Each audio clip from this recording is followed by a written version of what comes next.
since January, really, here in the United States from the COVID, the coronavirus. So we take a moment of silence for them. I'd appreciate it.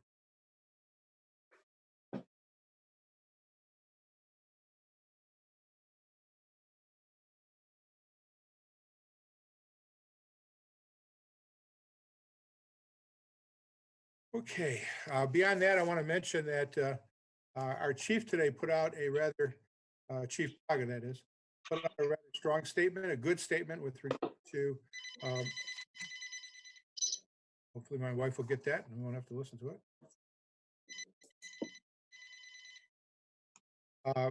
Put out a good statement with regard to the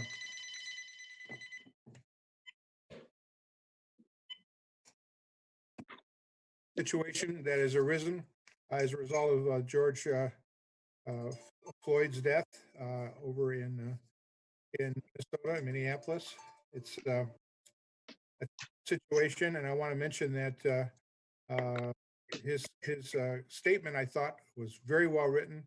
It points out that here in Meridian, our law enforcement takes their jobs very seriously, don't abuse the rights of citizens, and have no intention of doing so in the future. There's activity training, etc. And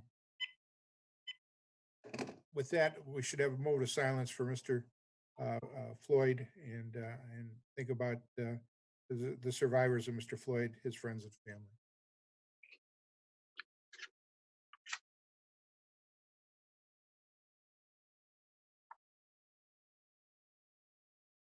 All right, we are ready to move on now to the Yo and Yo audit report. Jim, are you going to talk first or Mr. Walsh? I can introduce Allie. Allie Barnes is from Yo and Yo. She is our lead auditor from Yo and Yo, along with her team. I just want to thank Allie and her team for all the hard work. It was a very interesting audit by doing everything remotely and not anybody in the building. So it was a fun and interesting audit, but we got through it and I think it turned out well. So I'm going to turn it over to Allie and she can go through the slides that we've put in your packet for you. Okay, I don't know, Miriam and Frank, do you want me to try to share my screen as I go through the slides or just reference the pages? I don't know what you've been doing at your meetings. We've prepared for you to share your screen if that's what you would like to do. We planned on that probably being the most effective way to convey information. Okay, okay. So let me just see. It says that the host disabled participant screen sharing. Let me fix that.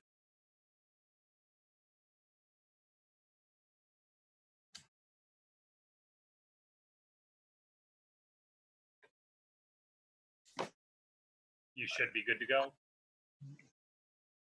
Okay. All right, you have to give me just a second. I'm getting better at this, but it takes a little bit.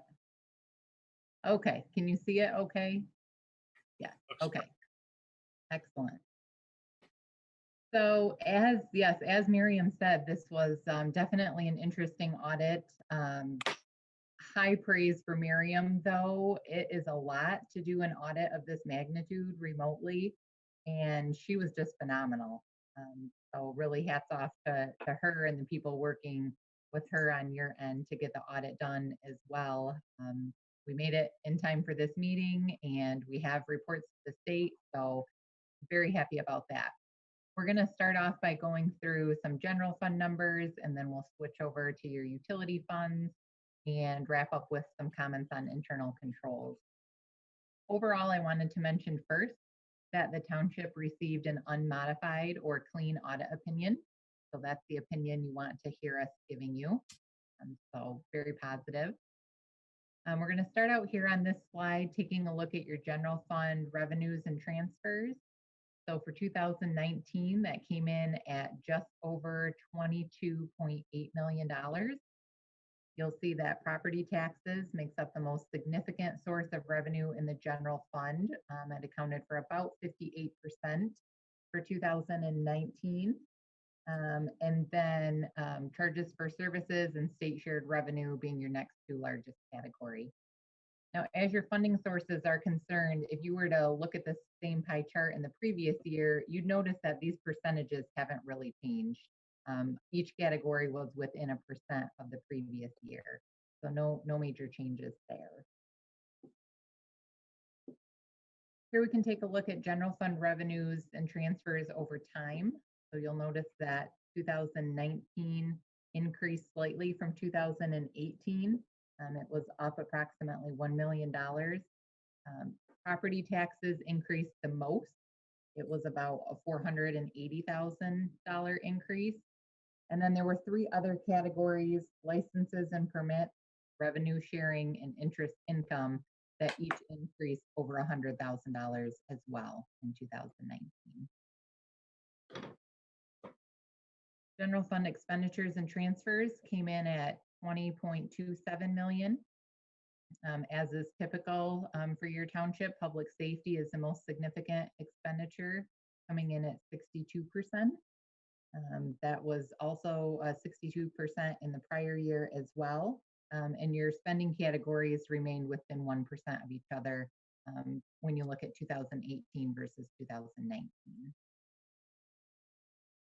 We can see over time, actually, your 2019 expenditures were less than those made in 2018.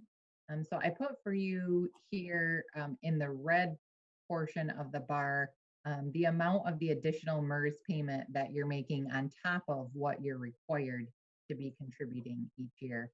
So you can kind of gauge what amount of your expenditures are related solely to that additional contribution into that retirement plan. So overall, then the expenditures were down about $390,000, which isn't too significant. Public safety was down, and your transfers out decreased as well. That made up the majority of the decrease there. Here we can see general funds fund balance over the past 5 years. Increased quite significantly this year. You'll see that the majority of your fund balance, the amount there in blue, is unassigned. That was roughly $8.5 million. The orange portion is your assigned fund balance. That came in at $1.8 million. Where that number comes from is when you adopt your budget for 2020, if you have expenditures that you're planning to have exceed revenues, we have to count that as assigned fund balance for the year. So that's just the difference between revenues and expenditures from your original budget for 2020. And I know in your 2020 budget, the reason, major reason why you are planning to use up some fund balance there is related to the new HVAC project that will be happening. Then I also just put in there that box kind of at the top for you to see what fund balance would have looked like if you had not made this year's 1.5 million additional MERS payment. So overall, very healthy fund balance there, even with the planned use of the amount in orange in 2020, it's still a healthy fund balance level for your organization. All right, we'll switch over and talk about water fund next here. The blue line gives you your total revenues for these years, and the red, the total expenses. So in years, obviously, where revenue is exceeding expense, you're adding to your net position during those years. So for 2019, you added 1.2 million. Usually when we see increases there, that tells us that there are additions to working capital, or that you have healthier working capital on hand. So that's where we take a look at your current assets less your current liabilities. So for this fund, at the end of 2019, there was about 5.8 million in working capital available to you. Here is similar information for the sewer fund. Again, this year revenues exceeded expenses. It's been that way for the past 3 years. The difference between them this year was about 1.5 million. And this fund has roughly 3.6 million in working capital at the end of 2019.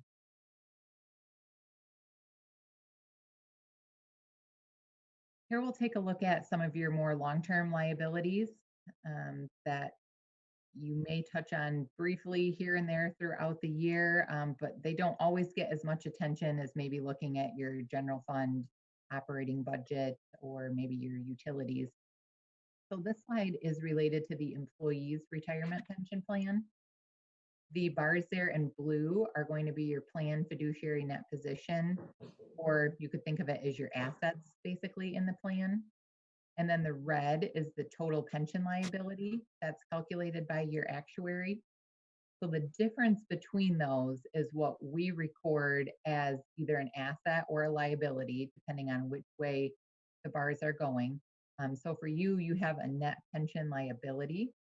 And so this year, that liability is down from the previous year because that asset level increased so significantly. So you'll see 2018 blue bar there decrease if you compare it to 2017 and 2019. In that particular year, there were investment losses, which is why that blue bar was not going up, even though there were contributions into the plan. So this plan had an average funding level over the past 5 years of just over 79%.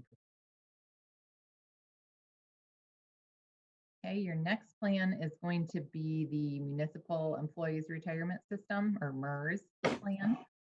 Here you can see this plan has a total pension liability that is continuing to increase. That's based on the participants in that plan and their years of service. And then we have our plan fiduciary net position, which decreased slightly in 2019. Oh, let me go back. So just so you're aware, the 2019 column here really is your actuary report as of 12/31/18. So there was a drop in the value of investments in the market at the end of 2018, which is why you're going to see that blue bar decrease in that year a little bit, even though you did put in an additional 1.5 million in contribution. And this plan had over the past 5 years an average funding level of just over 57%. So a little bit higher liability in this plan compared to your other plan. And we'll take a look at the other post-employment benefits. So this is going to be the healthcare related piece for those that are retirees.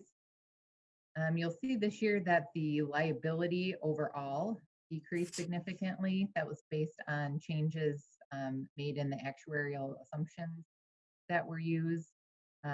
In addition, the assets in that plan increased in value. So we have less liability there with the OPEB plan. Okay, switching gears. So not only do we look at the numbers while we're auditing, we also take a look at internal controls to see how those are operating. And we perform several tests. We look at regular disbursements, credit card payments, receipts, payroll. We look at how some of the benefits work. We take a look at journal entries.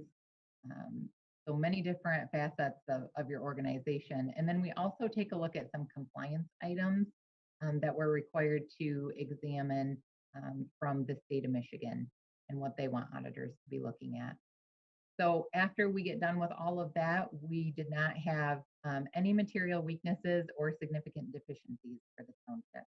So those would be the most severe type of finding that you could have, and you had none. So that kudos to the township as a whole for having sound policies in place and actually following them.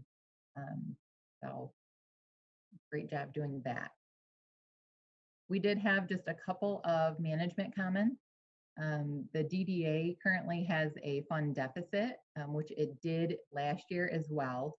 So last year it was about 128,000, This year, that deficit has decreased and comes in just shy of 91,000. That's related to spending funds on a project where you had borrowed money from another fund. And so as you have a few more years here where the DDA collects more dollars than it spends, that deficit will go away over time. And this fund, based on the information in the audited statements, will not need any type of deficit elimination plan. It's noted in your financial statements. And then the last item just relates to capital assets and the recording of those items. This is probably one of those things that gets put on the back burner many places because you have a lot of ever-changing, important things to be keeping up on.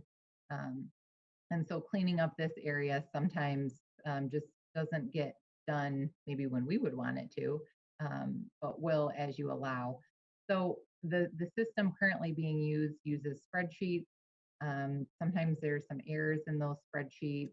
There is some vague information. So we know there might be a line on a spreadsheet that includes several assets, which there are folders of information that make up what are in some of these numbers.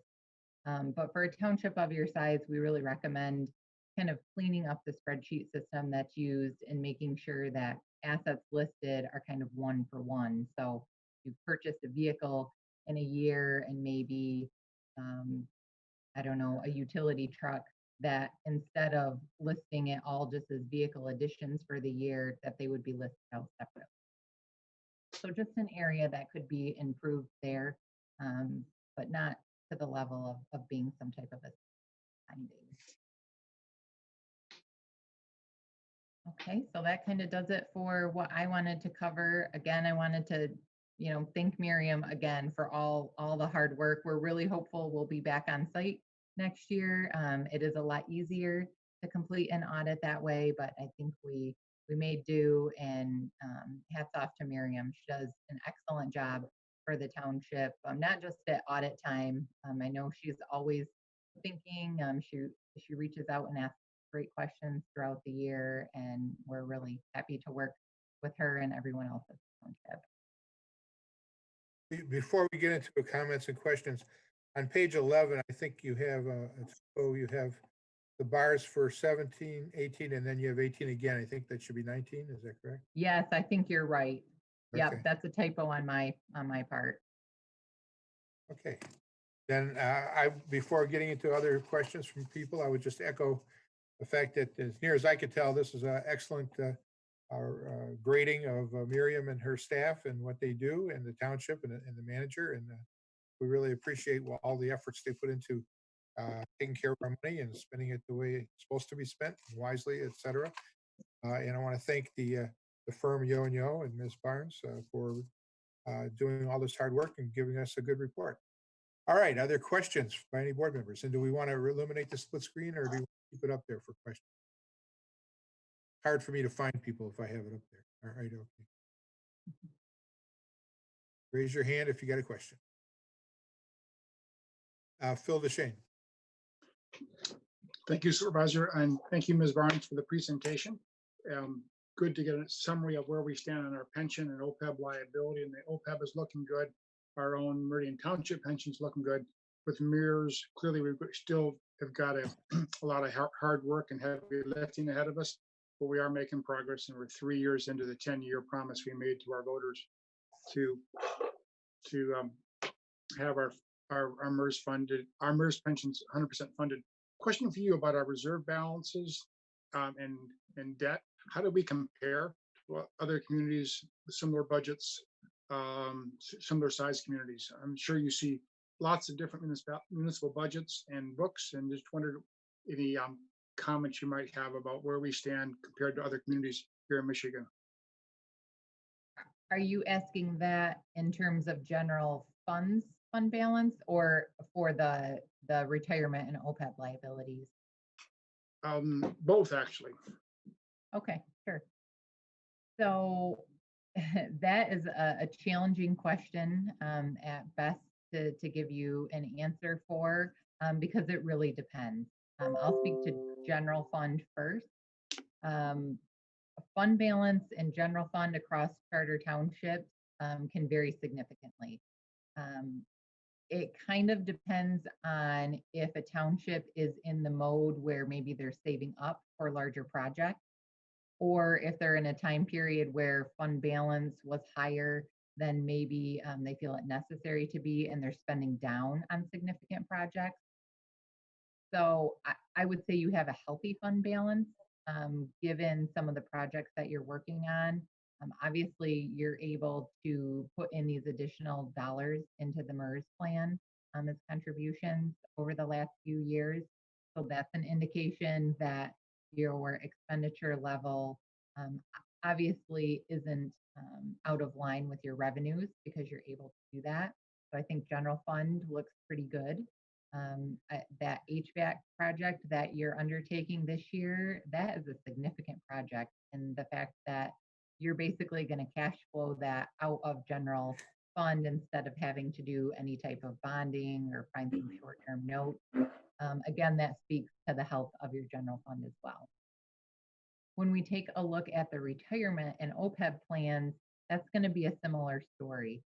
So it depends on if plans are opened or closed, what the service life of those in the plan looks like. I would say your OPEB plan, that liability shrunk significantly this year, so you're probably better than the average in that plan. Same with your single employer plan. That's looking really healthy compared to a lot of them that are out there. In your MERS plan, even though that liability looks pretty significant, most people in the MERS plan are experiencing significant liabilities like that as well. I think you're taking more of a proactive approach in making those additional contributions that have been made the last 3 years and that you're intending on making here in the future. So that's going to help buy down that liability. I think, which I don't know if your 12/31/19 actuary reports have been posted yet or not. No, Miriam's saying no. So I would suspect that the dollar amount of assets at 12/31/19 is going to be significantly more than what was at 12/31/18, and hopefully will reduce that liability some because the market was so strong at the end of 2019. Now, given the time period that we're in now, I don't know how we're going to finish 2020. The market's obviously quite volatile now and is down from where it was at the end of December. So that's going to play into what the next actuary looks like. So overall, I think you're doing really well. I think you're in a good place, and I think you have good plans in place to continue to reduce some of those long-term liabilities. Well, thank you for that. And thank you, Miriam, for your good work. In terms of the additional MERS contributions, that really isn't optional for us. We put a millage before our voters to pay down the police and fire millage to get 100% funded 3 years ago. And so putting extra money is the promise we made to our voters. And our goal is that to be a minimum, and if possible, to put it in additional money, because we don't know where the market's going to be, and we don't know how this year the market could fall, it could crash yet this year, or it could stay stable and increase. We don't know, and only real cushion against that is to add additional funds when we can for these really volatile times. There's no one that predicts a stable market anytime soon, so we've got to be prepared for whatever happens with the market, and we're obviously tied to the market because that's where a lot of our MERS assets are invested. Again, thank you for your presentation. Thank you. Anyone else have any questions or of our auditor? Mr. Walsh. Yeah, so just a couple things. One, it would be a mistake to receive this report and think as an elected official that we have a $10 million fund balance or over, or even as reported tonight that it's over $8 million, because that's not true. It was at 12/31/19, but it isn't true today. You have the $1.7 million HVAC in this year's budget. You have the first quarter amendments that are in front of you tonight of $381,000. You have the Meridian redevelopment fund, which is $700,000 that's included in that. You have a loss of revenue sharing of 312,000 in this budget year. And we have building permit losses and other permitting losses this year due to COVID of around 200. So if you take all those out and you say, where are we today? We're at about $7.2 million in our fund balance today, once you account for everything. And then the question is, well, where do we think we were going to be back when we did the budget for 2020? So if you go back and open your budget from 2019, when we did the 2020 budget, we anticipated having a fund balance of 5.9 million. So we're about 1.1, 1.2 million over where we thought we were going to be. And I know, okay, well, that sounds great. We're in a healthy fund balance. Yes, but that does not account for the $3.5 to $4 million losses that we've experienced with MERS, our township pension fund, and retiree health care. So if you look at net, we've had a loss of about $3 or $4 million this year in our position. It doesn't show up tonight, but just so you know, overall in all of our funds. To answer Phil's question, the state average for general fund rainy day funds, the target is about 20%. That's where community feels they're healthy. The state average is around 15 to 20. It hovers around 17 to 18. We're at 30 to 35. We take a look at our MERS fund. You have to report to the state if you're 60% or less, and we're at 63. So we're just above reportable to the state. Now, as Ms. Barnes mentioned, our number is going to be higher when we get it at the end of this month from MERS. That number should be closer to 70. Then you have to back off all of our losses this year. I still think we're above 60 and probably not reportable to the state at this point. What is the state average for MERS? It's 78, and we're at 63. OPEB liability, the reason that you see the big shift is because an actuarial study took place and realized that what's happening is most police officers and firefighter paramedics are not taking retiree health care at 50. It's amortized or actuarial set up so that we have to set aside funds for 50 to life. But what's happening is second jobs, people aren't taking their retiree health care to sometimes until they're 65. And so therefore, all this liability that we thought we had isn't there. And that's why you saw the red numbers shrink quite a bit. So our health care is in really good shape, and our township pension fund is in good shape. One of the things you can consider doing when you go into this next year's budget is you could consider the excess funds we have above the 5.2 million. And one of the things we could consider, and this is for another day, but it's just telling you where we could go as a community, as we could pay off our retiree health care, we could pay off the township pension fund at 100%, and then our only debt would be the MERS retirement. But overall, it's a great audit and a tribute to the township. But we have to keep in mind the level of debt that we took on this year with our pensions and our retiree health care. General fund is great, but overall, we've got some hurdles to cross yet. So I just wanted to kind of summarize where we're at financially. Thank you. Any questions on that from any board members? Okay, I don't see any hands. All right. We'll move on now to our next presentation, which is the Coronavirus Task Force update, which is Chief Hamill, I believe. Yes, good evening, Supervisor Steichen and board members. It's hard to believe it's been since March 10th since the first COVID case was in the United States, and we have learned a lot. A lot of changes, and I think we're going to be better in the long run from it, but we have a long way to go and a lot of economics to build on, but it was a good report we just saw. Our number one goal since the beginning was always to take care of our public, make sure that they were given information to protect them, keep them in the knowledge of how to protect themselves based on what the CDC and the state was putting down to us, as well as our first responders and public service department. Our run volumes are starting to increase a little bit. We're still not back to normal, but now with a lot of things lifted starting yesterday, businesses opening more and more, and not having to stay home, I think we're going to see an increase in volume. And as we move forward, we're still going to take care of the rules that are still set forth in regards to wearing masks and continue to take care of our patients as we respond, both police and fire, and hope that some of the unrest in the country starts to settle down a little bit so we can continue to recover and move forward. And we're still here for questions. We're still here for needs. Please don't hesitate to contact the township if you have any needs. And we continue to look forward to informing everybody of the newest developments in regards to the pandemic, and as we move forward and open the township and get things back to somewhat of a new normal. And that's really all I have, Supervisor. Thank you. Anything to add to that, Mr. Walsh?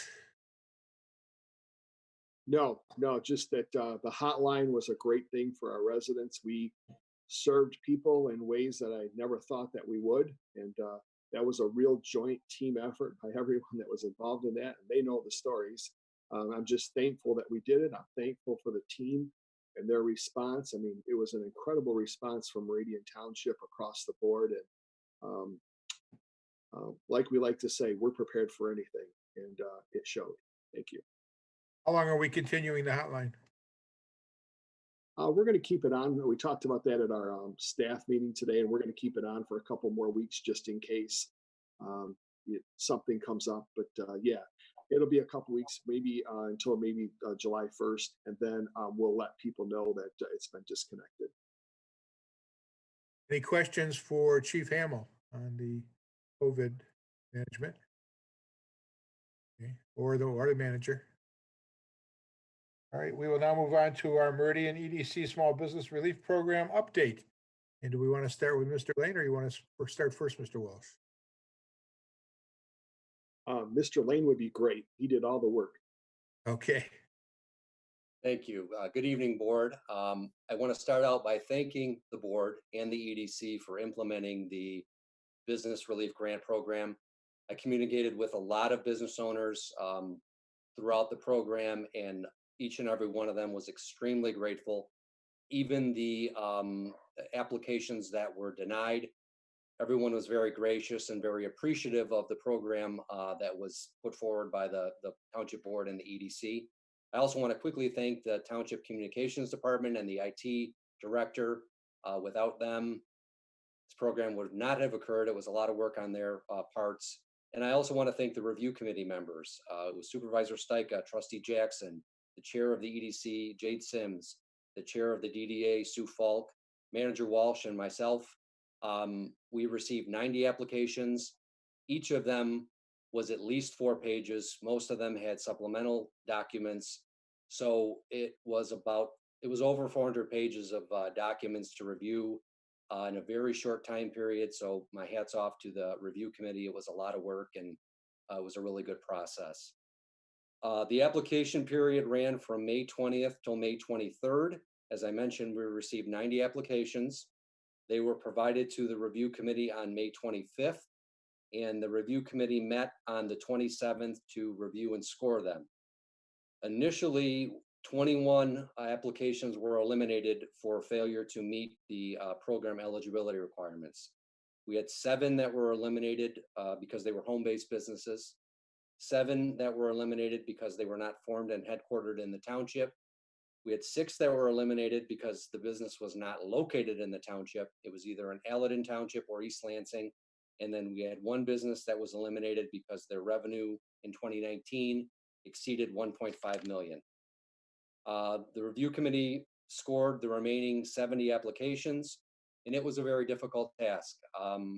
Each application provided a very compelling story. The committee stuck to the review criteria and the scoring categories and did an outstanding job in their task. Each committee member, I want to mention, signed conflict waiver forms that were provided by the township attorney to ensure that nobody had any conflicts with any of the applicants. And at the conclusion of the review, the committee recommended 42 grant awardees to the EDC. And I want to stress that the committee's role was purely advisory, just to review and score, and then make a recommendation to the EDC. That recommendation was received or presented to the EDC on May 29th, and the EDC unanimously approved the recommendation and authorized the grant awardees at 42. That same day on the 29th, I notified the 42 finalists. And, I let them know that each of them was required to submit some tax documentation and sign an agreement that the township attorney prepared. All of them, as of today, we've received 39 of them have provided their paperwork, and I expect the other 3 very soon. Every single one of them was extremely grateful. Each of them in the emails that they conveyed the documents let me know that the grant was going to allow them to make payroll, to keep an employee on, pay their rent. That was a lot of them had been unable to pay their rent for the past couple of months, pay their utilities, and then additionally provide supplies to allow for a safe reorganing with all the guidelines and the requirements. I also notified all the businesses that were not selected, that were denied, and everyone graciously accepted that and let me know that they just appreciated the consideration and the opportunity. So for me, I consider the program a success. I'm very proud and happy to have been a part of it. And I know that we assisted 42 homegrown small Meridian Township businesses with getting through this crisis. So I'll answer any questions if anyone has any. Looking for questions. Mr. Treasurer DeShane. You're still muted. Thank you for your presentation, Director Lane. You answered the first question, which was, is this money going to do what we thought it was going to do, which is to keep these businesses open, allow them to continue? And it sounds like, without exception, everyone you've heard back from has said just that these dollars are pretty essential. The follow-up question would be, what kind of tracking do you intend to do to see the actual impact of this over the next month or 2 months or even 6 months down the line? It would be really valuable, I think, for this board to know the long-term impact of this money. And as the board had said last time, or some of us said anyway, we may need to think about this again in a month or 2, depending on where we are with the COVID crisis and where we are with the opening and the economic climate. The economic climate, as many of us know, is still really bad out there. Businesses are not operating normally. They won't be for the next 3 months at least, possibly to the end of the year.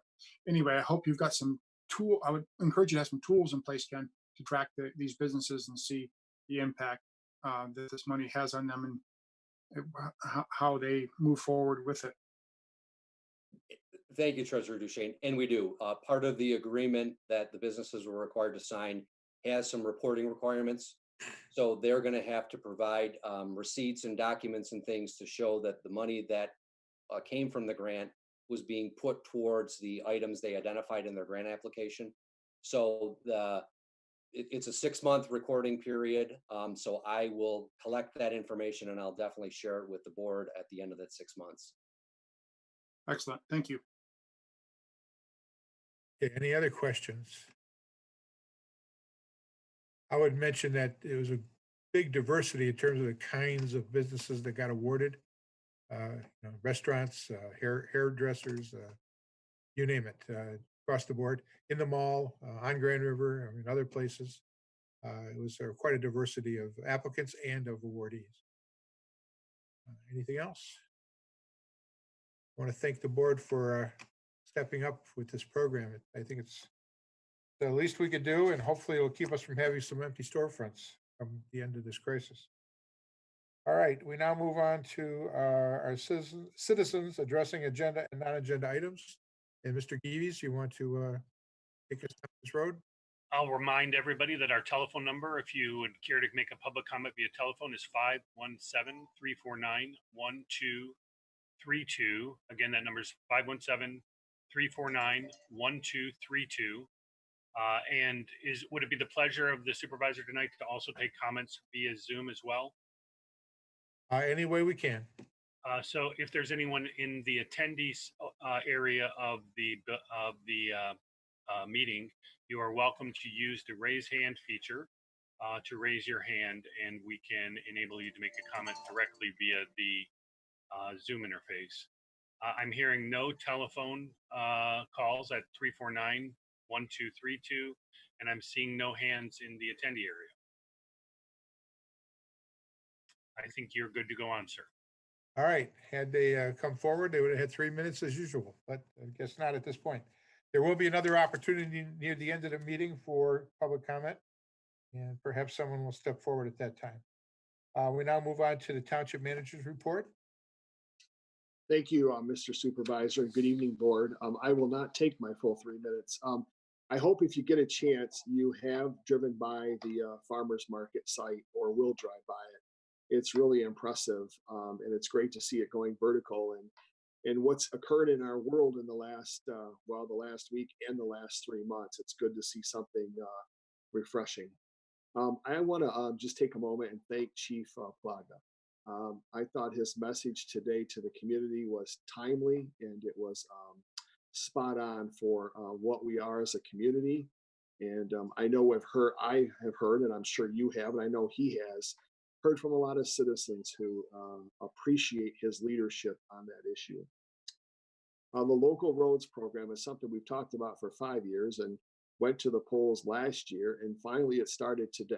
So if you go over by Hiawatha, you'll see the local street program underway, and Mr. Perry is overseeing that.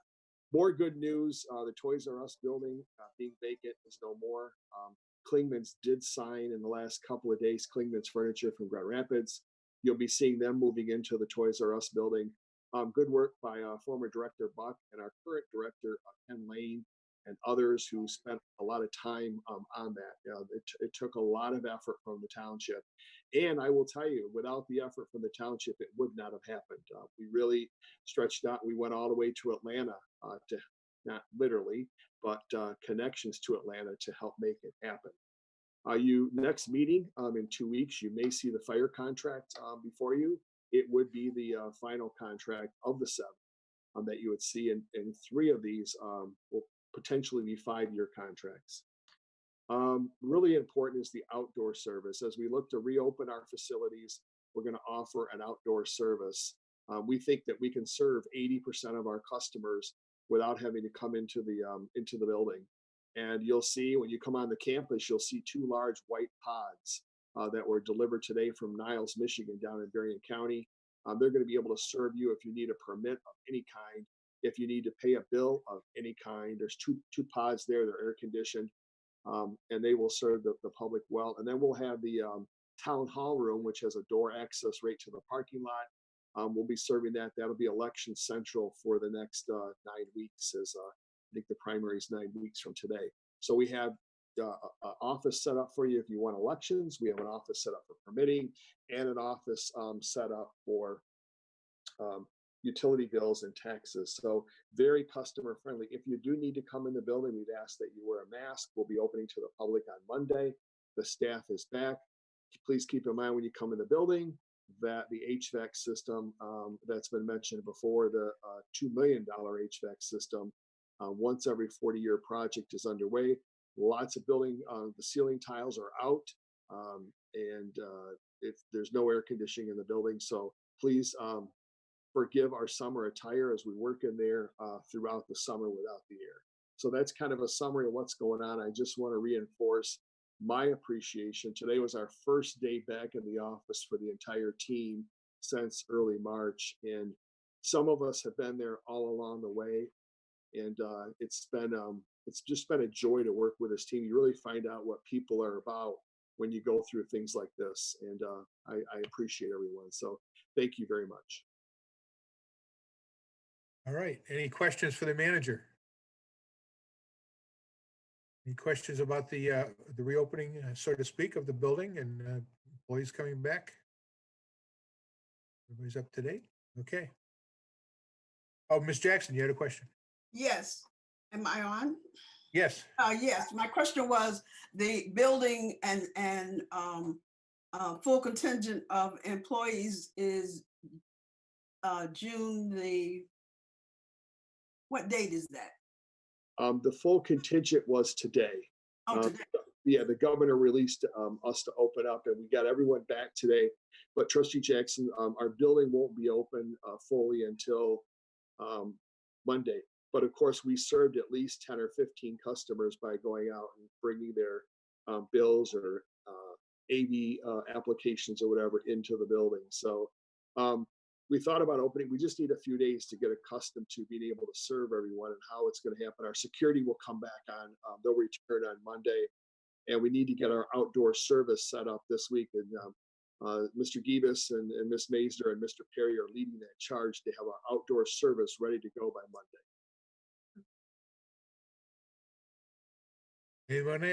Anyone else?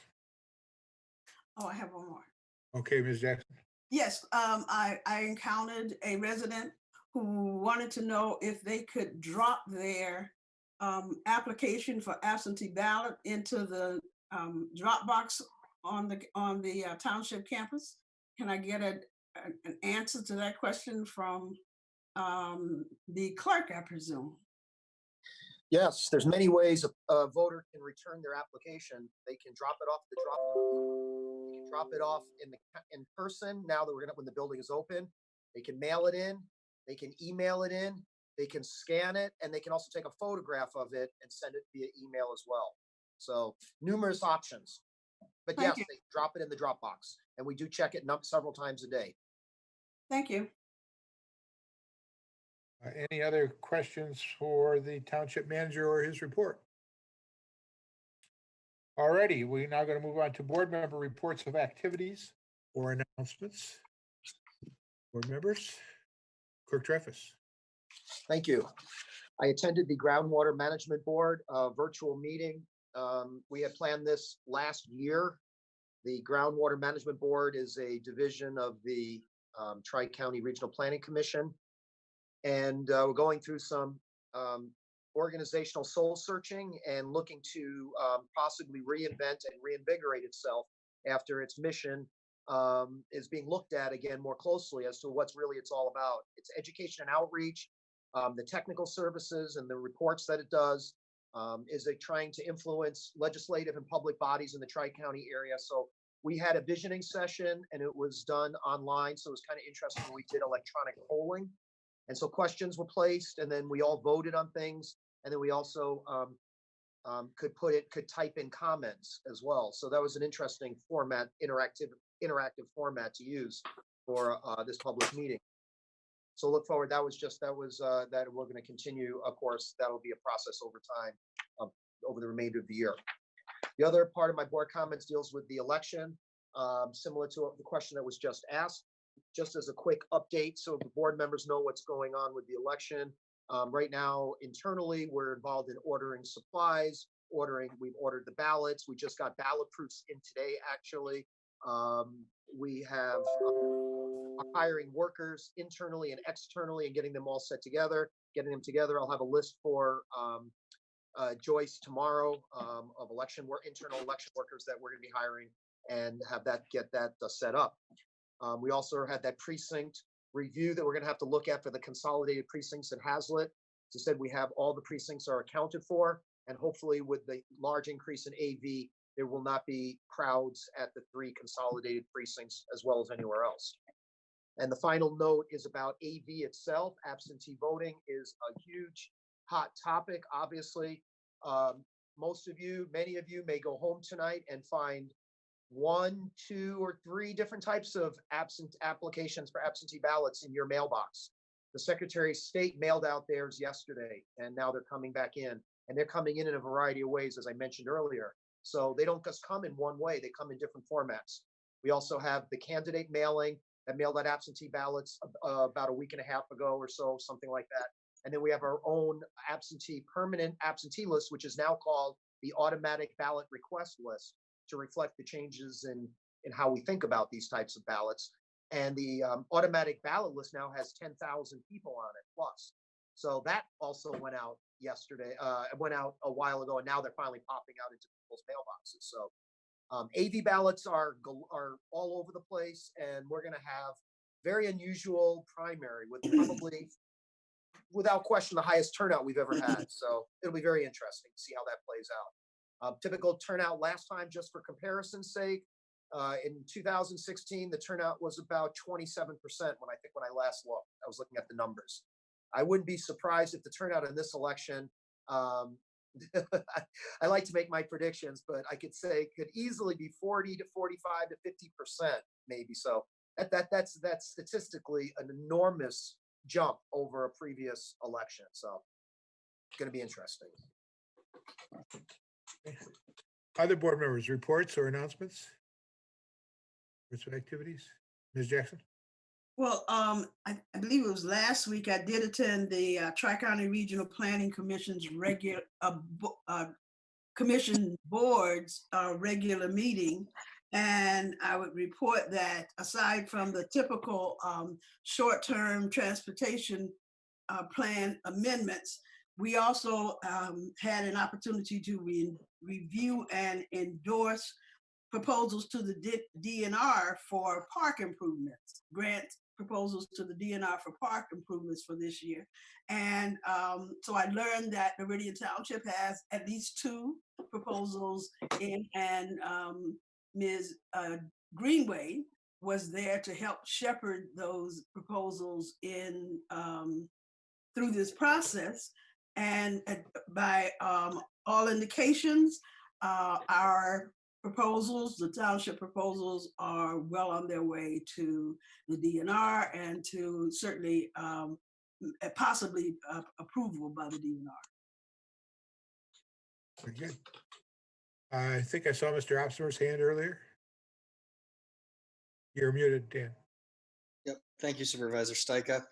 So I just wanted to update everyone on the fact that CATA has resumed essentially what amounts to their modified summer service schedule. So that's the post-MSU school year concluding schedule. The vast majority of routes are on the regular schedule. There are some exceptions. So riders should visit cata.org for the latest exceptions. One example would be like the Grab and Go Express in downtown Lansing is not operating just due to the nature and the demand for that service is obviously not present with the restaurant closures. However, there could be a change coming with that. And then I would remind residents that you must be wearing a mask to ride. Please use the rear doors for entering and exiting. And the service continues to be fare free, both as a courtesy to folks at this time, but also just because it's not safe to collect fare and it's not worth the collecting of the fare box at this time. So if there's any questions, again, residents should visit cata.org. And at the very top, there is a orange banner that they can click on, and there is a route specific update for any of the routes that have a unique schedule. Thank you. Okay. Other board members? Treasurer DeShane? Here you go. Thank you. It's actually been a busy couple of weeks since our last meeting. May 20th was the Meridian East Lansing Regional Chamber meeting, which I attended with Supervisor Stika. The 21st was the election commissions to approve the new voting locations with the closed schools. The 28th of May was the BRA meeting where the BRA reviewed the Hazlet Road Marathon brownfields request and reviewed the environmental report from PM Group Consulting. 29th was the EDC meeting to formally approve the grants that Director Lane just spoke on. Yesterday was the DDA meeting. So it's great that our commissions are back in meeting again. Tomorrow will be the Environmental Commission, and the Environmental Commission is likely to approve these grants for spending the $10,000 in environmental grants this board approved last year. So it's a busy time. Of course, all these meetings are virtual, but it's good to see that our boards and commissions are working again and adapting to the new world that we're in today. That's my report. Thank you. Any other reports? I will give a quick one. As was mentioned, I attended the chamber the session with East Lansing and Meridian that they do every month. The Corridor Improvement Authority and the Downtown Development Authority both had virtual meetings. And as the treasurer mentioned, all of our boards and commissions are getting used to this now. You get to stay home, and whether you have something on below your shirt is up to you. And we're conducting business that way. So hopefully we'll all adjust back to regular meetings once that happens in the future. And I was also part of the review of all those applications for the business grants. I had a question for Mr. Kieselbach, if he's here. He is. Mark, speak up. Yeah, there you are. Okay. I've gotten a few, in the last month, a few citizen requests for information about cats. In the Indian Hills neighborhood in particular, there appears to be a cat issue with feral cats. Can you comment on that? Uh, what our issue is, we don't have anything directly in the ordinance that addresses either a feral cat or somebody that may let their cat out and it wanders through the neighborhood. We rely on animal control and also the conservation officer. Animal control with COVID-19 and other issues have not chose to trap cats that they were doing. The conservation officer, unless he has permission to go on a person's property to trap these wild cats or feral cats, he can't do it. So we're running into some obstacles on trying to resolve those issues that people have sent complaints into us on. Have you received complaints about the feral cat colony that appears to be at Vance Kincaid's house in Indian Hills? Yeah, and that was one of the issues with working through the conservation officer, trying to have them on the property. We are in court with the owner to proceed. One is hopefully we can address by some of the issues with taking down the house. The house is in a very poor condition, and we're seeking that to be demolished. So that may take care of some of the problems with the feral cats. All right, thank you. Any other board member reports? Then we will now move on to approval of the agenda. Looking for a motion. I'll raise your hands at once. Clerk Dreyfus. You're muted. Move to approve the agenda as presented. Support. Okay, supported by, was that Mr. Osmer? Okay. All right. I have a motion as well. Is there any need to, oh, you have a motion. All right, what's your motion? I would move to add an item 13B to discuss a prospective ordinance to address the tall grass at Walnut Hills. Discuss tall grass ordinance. Is there a second for that? I'll second it. Seconded by Treasurer DeShane. All right, any discussion on the addition to the agenda? All right, all those in favor of adding the addition to the agenda, I guess we'll have to, because of the virtual, have to have Clerk Dreyfus call them. Is it being called Tall Grass at Walnut Hills? Is that the, Yeah, tall grass, well, I would say tall grass ordinance. Okay. It's to discuss possibly amending our tall grass ordinance.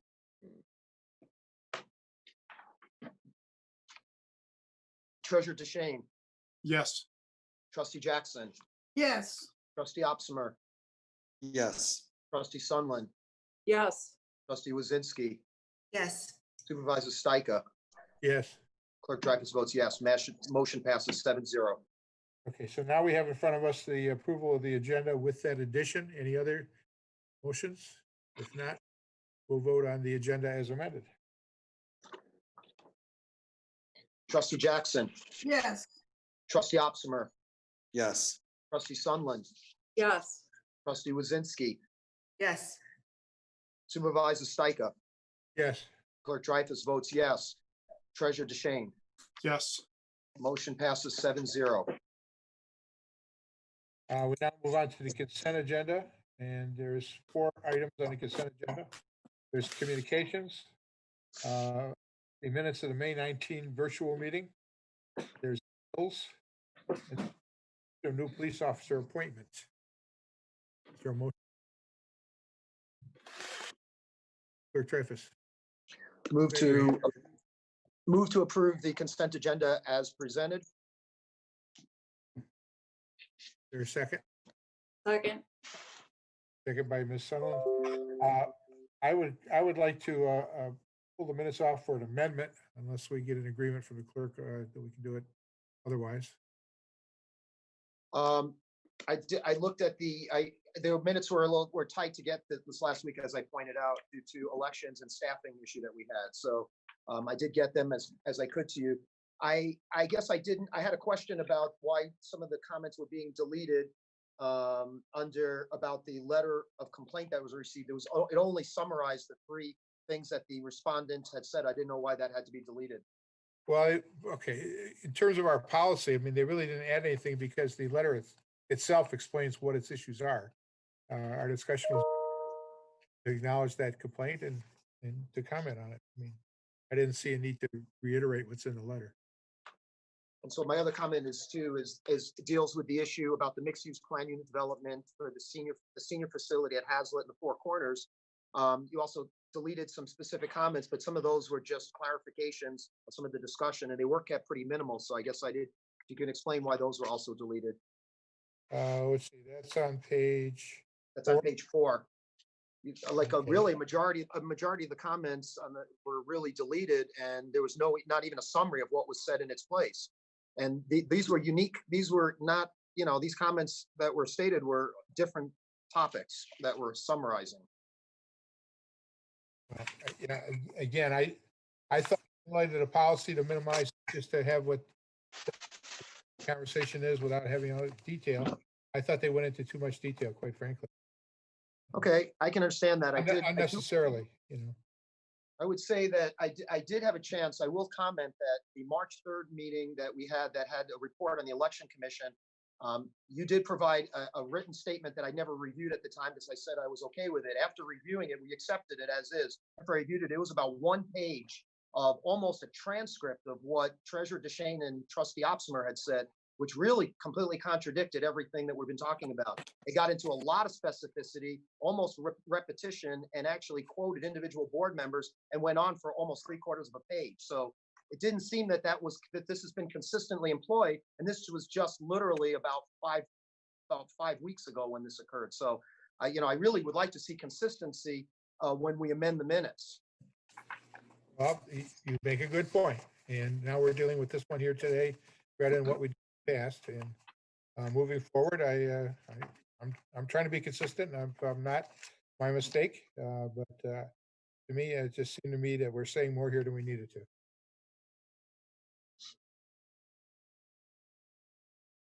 Mr. DeShane.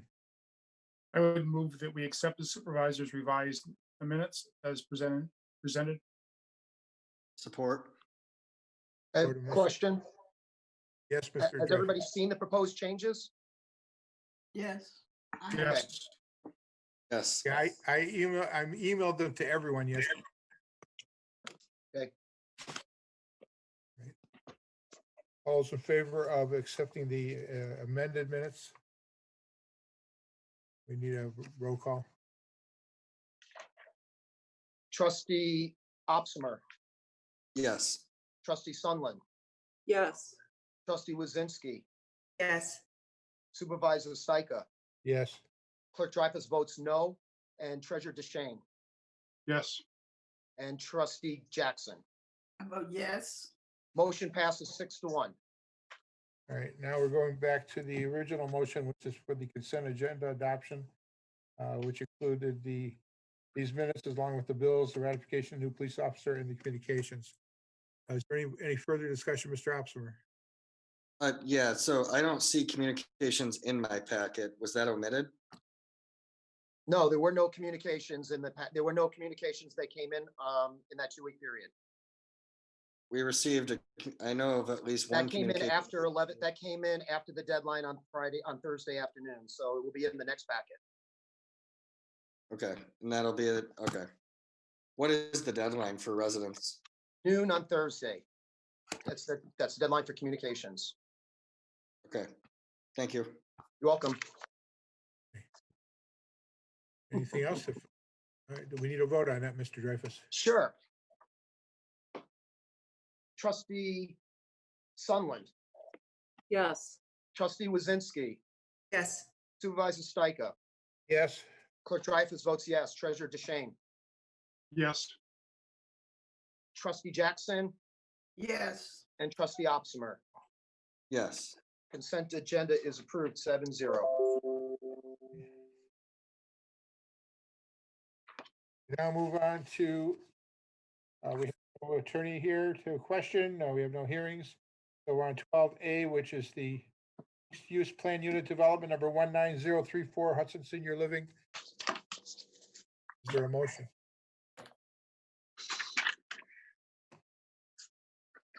Mr. Opsimer.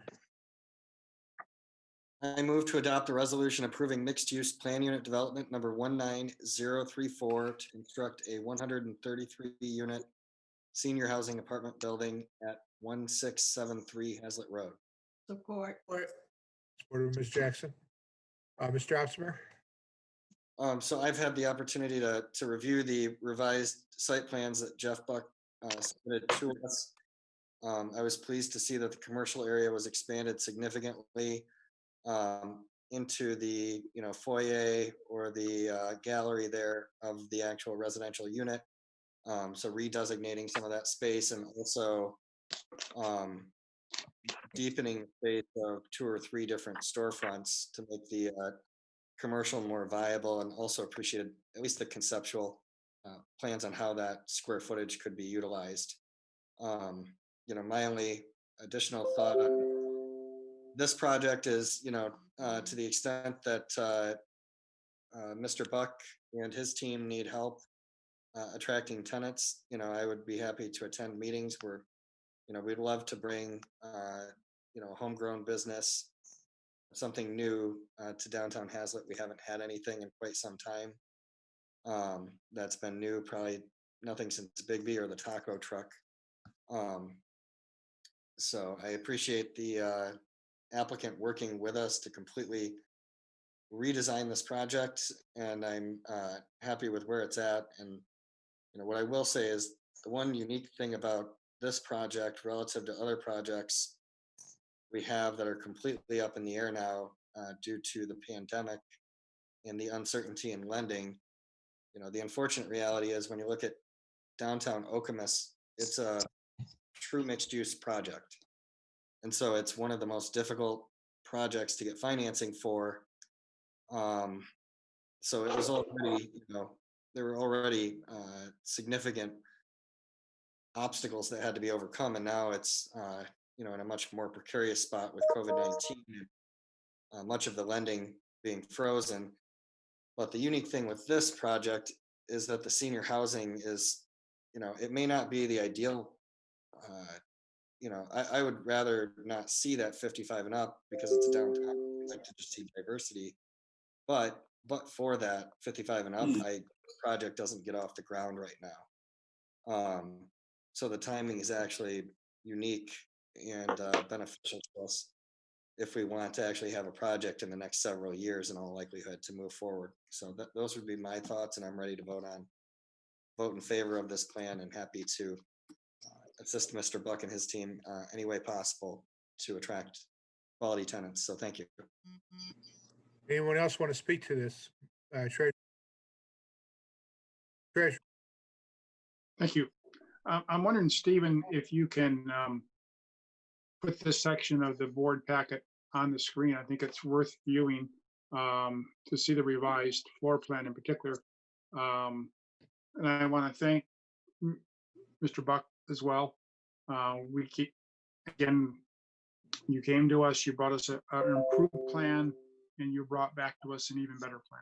And I like the expansion of the commercial and the reuse of some of the gallery and other space to allow for these commercial spaces to really take off and be substantial businesses. So Jeff, thank you again. You've been very responsive with this board. This is going to be a great project for downtown Hazlet. It is fundamentally a senior housing project, but it also has a very high commercial element to it, a high use compared to what we're used to. Typically, we would have a quarter of this, or a third at most, of the commercial space that you're proposing here. So this really is mixed use. This is the kind of reuse of this space, true mixed use of this space that we had hoped for. There's more to do downtown Hazlet. We have the other 2 phases of this southwest corner, but this is a great start, and this is going to be a great project for Hazlet. So thank you for your visions. It was I appreciate seeing them, and I think once this gets built, it's going to be a real asset for Hazlet. Thank you.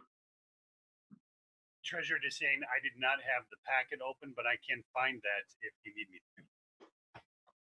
Can I share it from my screen? Yeah, you absolutely can. Actually, I have it on a different screen, so I'm not going to try that right now.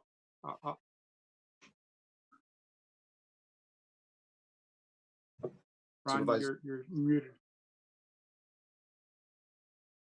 Thank you. We're moving on to Clerk Dreyfus's comments. Thank you. So one of the interesting things that has not been discussed about this is citizen input on the project. It's been pretty much non-existent.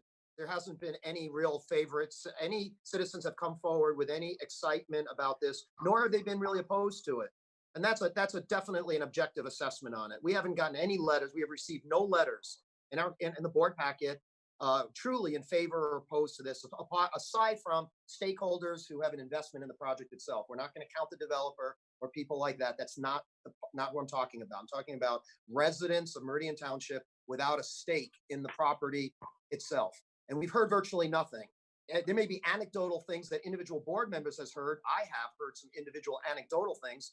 And I talked to, maybe a half a dozen people came up in conversation in the last couple of weeks. And most of them don't really care one way or another. They're not really happy about it generally as overall, but they realize that nothing's been there. So they kind of shrug and go, what can you do? I think that's the overall attitude that most citizens have. So it's kind of funny to get super excited about something when really the majority of citizens, they understand what's coming. The people I talk to, they don't have any illusions of something. They know what 133 apartment units will look like and having some retail below it there. So we know what the project is in that respect, but we don't know what the commercial is going to be. We really don't. And we don't know what the rest of the phases are going to be. And we've had issues with that in other projects in the past. There have been controversies in other neighborhoods that have been adjacent to multi-phase projects because they're not specified and we don't know the direction. And sometimes they don't mix well in different phases because the economy is changing and there's whatever's exigent at the moment, whatever's necessary at the moment is what we tend to go with. Often that became student apartments, as we saw along Hagedorn. When the phases came, we saw more and more student housing phases came along the way. So one of the questions I asked about this early on is, what happens if the tenant mix changes over time? I personally wanted to see a diverse mix of tenants. I didn't really want to see 55 and older only in that particular area.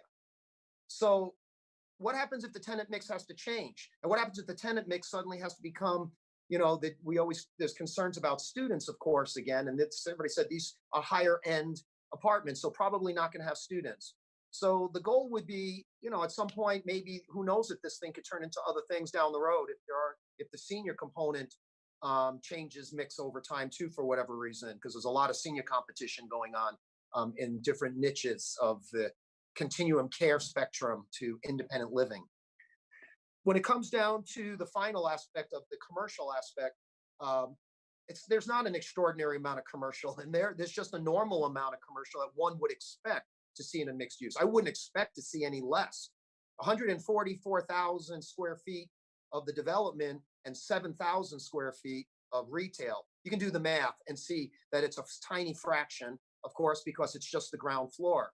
But we wouldn't expect to see anything less than that. So I'm glad to see that we have really a good minimal amount of commercial.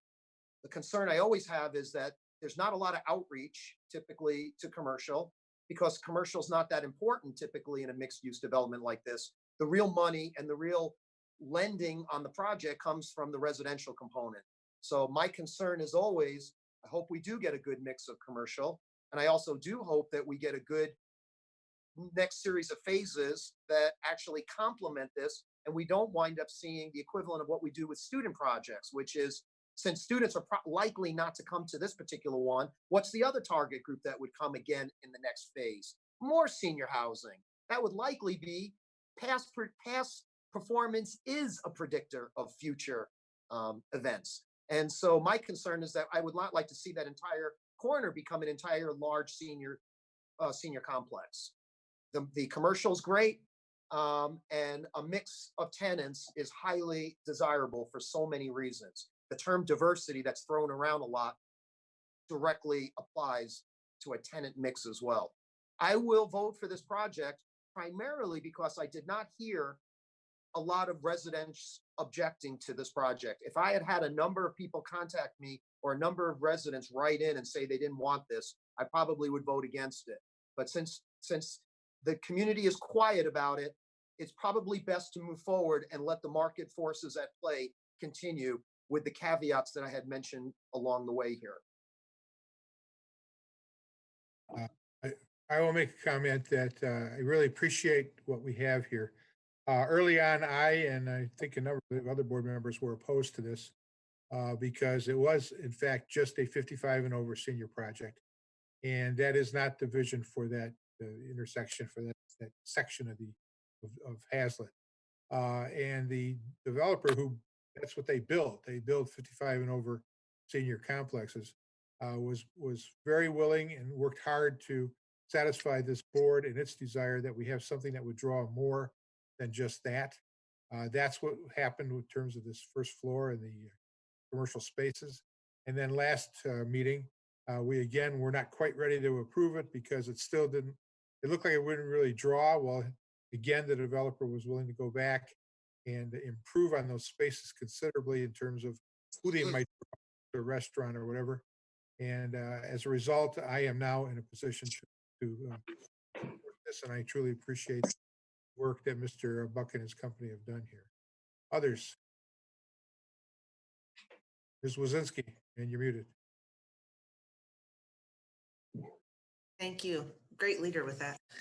I also just echoed, initially I was also concerned about not just the 55 and older, but maybe the lack of diversity with the commercial as well as the public access to that commercial. And I really think Mr. Bucky, several times have taken our input and heard what we were saying and implemented that. So I appreciate that significantly. I do think with respect to the commercial, I think you've really made a significant improvement. But I also just want to mention that there's that natural environment component that gets missed a lot of times in this meeting, but that exterior outdoor space that connects to our trails that really promotes activity. So we can say 55 and older, but it's really promoting activity that's imperative to the health of our community. So I know that's, certainly not the major component of this, but I know that doesn't show on your plans all the time, but you've confirmed that is certainly a priority for you as well. So I appreciate that as well. Any other board members for or against comments? I guess we're ready to vote, Mr. Dreyfus.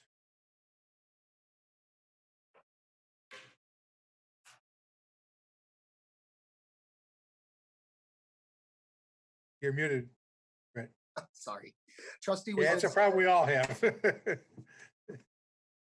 Trustee Wazinski. Yes. Supervisor Stika. Yes. Clerk Dreyfus votes yes. Treasurer DeShane. He's muted. Yes. Trustee Jackson. Yes. Trustee Opsimer. Yes. Trustee Sunland. Yes. Motion passes 7-0. Thank you all, and thank you, Mr. Buck, for presenting us with a project that we can see happening right before our eyes. And hopefully, in addition to your 55 and over tenants, we're going to have a restaurant or something down there that's going to draw people to the area and create some other development, not just more seniors. Thank you. Anyone else? Okay. We will now move on to the other aspect of this, which is the special use permit number 19181, Hudson Senior Living Pine Village. Ms. Jackson. I move to adopt the resolution approving special use permit number 19181 to construct a 147,721 square foot senior housing apartment building at 1673 Hazlet Road. Supported by Ms. Wazinski. And Mr. Kieselbach, you want to tell us quickly why we have two different motions? This is for the public's sake. Oh, you were unmuted. Now you're back muted. The special use permit is a requirement of the ordinance for any building or group of buildings on a parcel that are over 25,000 square feet.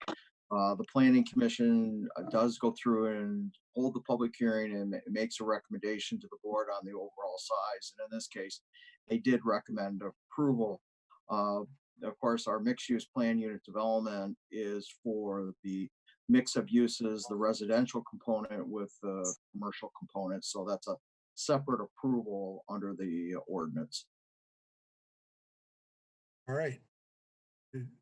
Ms. Jackson. Yes, I don't have anything to add to the previous discussion on the MUPUD, but I would like to, because I think it capsulized where we've been and why we've been in those positions relative to this project. But I would like to add my voice to commending Mr. Buck for his enthusiasm and willingness to work with and talk with many of us about what we preferred to see and how they could address those interests. Other board members, for or against, comments? We need the clerk to call the roll on this one. Supervisor Stika, Yes. Clerk Dreyfus votes yes. Treasurer DeShane, Yes. Trustee Jackson, Yes. Trustee Opsimer, Yes. Trustee Sunland, Yes. Trustee Wazinski. Yes. Motion passes 7-0. Thank you all. Thank you again, Mr. Buck, and staff for all your hard work. We now go on to number 12C, acceptance of the 2019 audit findings. Earlier we saw a short report, but this is really what the audit looks like. So, pleasure of reading. So we need a motion to accept the findings. Mr. Opsimer. I move to approve the 2019 audited financial statements as presented by Yo and Yo. It's supported. Support. Mr. DeShane, very good. Discussion. I don't think there's a whole lot of need to elaborate on this, given the budget or the audit presentation, but it's another very clean audit, and it reflects very well on the township, and you know, it's reflective of the 3 previous audits that this board has seen, and I just want to congratulate Miriam, Director Madison, that is, on another excellent audit, and commend our audit firm Yo and Yo for their excellent work on this, and appreciate them giving us the thorough overview earlier this evening. If you've ever been involved with audits, you know the staff puts a lot of time into this. Mr. DeShane. I'd like to echo what Trustee Opsimer said. This is real kudos to our Finance Director, Madison. This is a lot of work to get this done, but it reflects the good work that she and her staff does every day. My office has the easier job. We collect the money and disperse it to our other taxing authorities. Her office is responsible for all the internal township accounting and reporting that out on a weekly and monthly basis. She does an excellent job, and her record of almost perfect audits since she's became finance director reflects well on her and her work ethic. So good work, Director. We all echo that, I'm sure. Anyone else? All right, do we need a vote on accepting of the audit? Clerk Dreyfus votes yes. Treasurer DeShane, Yes. Trustee Jackson, Yes. Trustee Opsimer, Yes. Trustee Sunland, Yes. Trustee Wazinski, Yes. Supervisor Stika. I vote yes. Motion passes 7-0. Thank you all very much. Ms. Madison. I see the auditors are gone, so we can't thank them. Oh, we can. Well, anyway. Okay. 12D, 2020 first quarter budget amendments, some budget matters. Okay. Madison, you want to tell us quickly about this before we do the motion? Yeah, what you have before you is our first quarter budget amendments. So we start out with the fund balance of 12/31/2019, which was presented earlier to you at $10,494,419. We had the original budget that was using 1,702,230 of that fund balance. Before you, you have our first quarter budget amendments, which we're proposing to use 381,950, giving us a total projected use of the fund balance of 2,084,180, with a projected ending fund balance at 8,410,239. Their motion. Ms. Jackson, I move to approve the first quarter 2020 budget amendments with a decrease in budgeted fund balance for the general fund in the amount of $381,950, which projects a use of fund balance of $2,084,180. Based on the 2019 audit results, the projected fund balance at December 31, 2020 will be $8,410,239. their second, Support. supported by Mr. Opsimer. Ms. Jackson,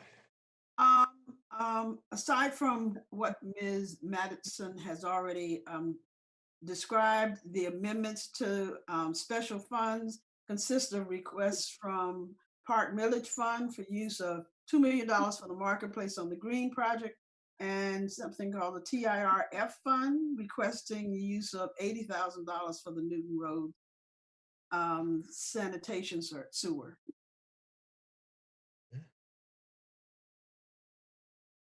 is there any, I'm prepared to support this amendment. is there, Ms. Madison, would you like to explain in greater detail then the 381,000, where we got that addition or additional demand from the fund balance? Or on, I should say. Sure. We're actually putting back into revenue 93,750. If you've got Exhibit A in front of you, we've got additional local revenue sharing of 63,750, a fire reimbursement of an additional 30,000, giving us the 93 that we're putting back in. And then expenditures, we've got some COVID-19 supplies that we're expecting to use about 50,000. There was a claims reimbursement, some temporary salaries. There's some Chapter 20 drains that we're going to put 70,000 back into that we didn't have that expense this year. But there's also for large drains, we've got an additional 22,000. Some additional money for some more temporary services for cable and professional dues. And then some park development, which is just a carryover. So we were gonna donate 400,000 to the farmer's market or the marketplace on the Green in last year's budget. That's just a carryover into this year's budget. And then the additional 50,000 that the board approved into the funding for the farmer's market. So that gives us an additional spending of 475,000, netting the 381. Mr. DeShane? Yeah, the temporary salaries for the treasurers of $3,300 was my department. I'd like to explain briefly. We actually had one of our 4 core staff persons go on maternity leave, and we did our very best to cover for her, but we found there were simply times that we didn't have adequate coverage, particularly during tax season, and went to the manager and said, we just got to bring in a temporary, and we did.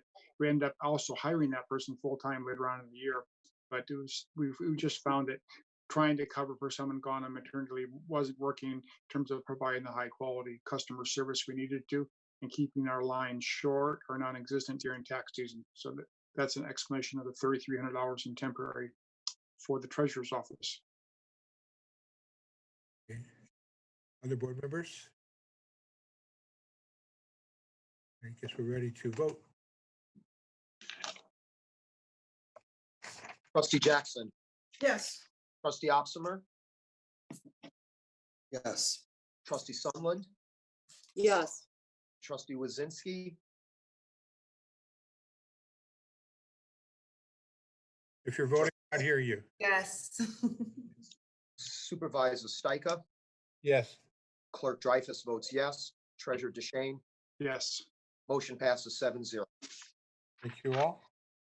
We now move on to a National Gun Violence Awareness Day resolution. This is something that I asked to be added into the agenda. This coming Friday, just 3 days hence, is a National Awareness of Gun Violence Day.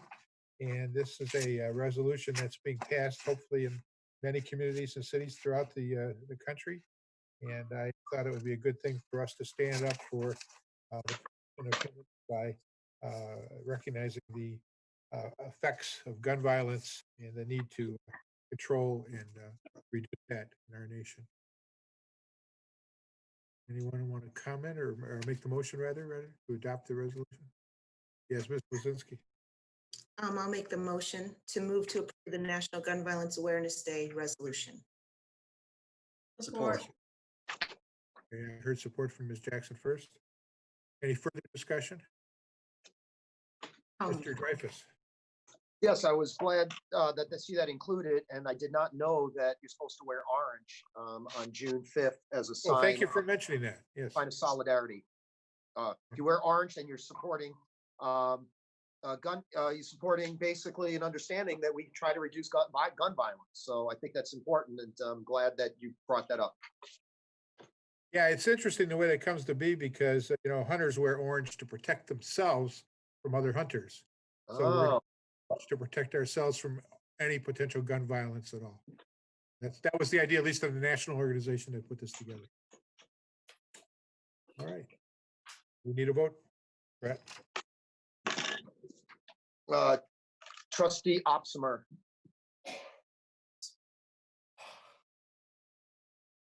Dan? Trustee Opsimer?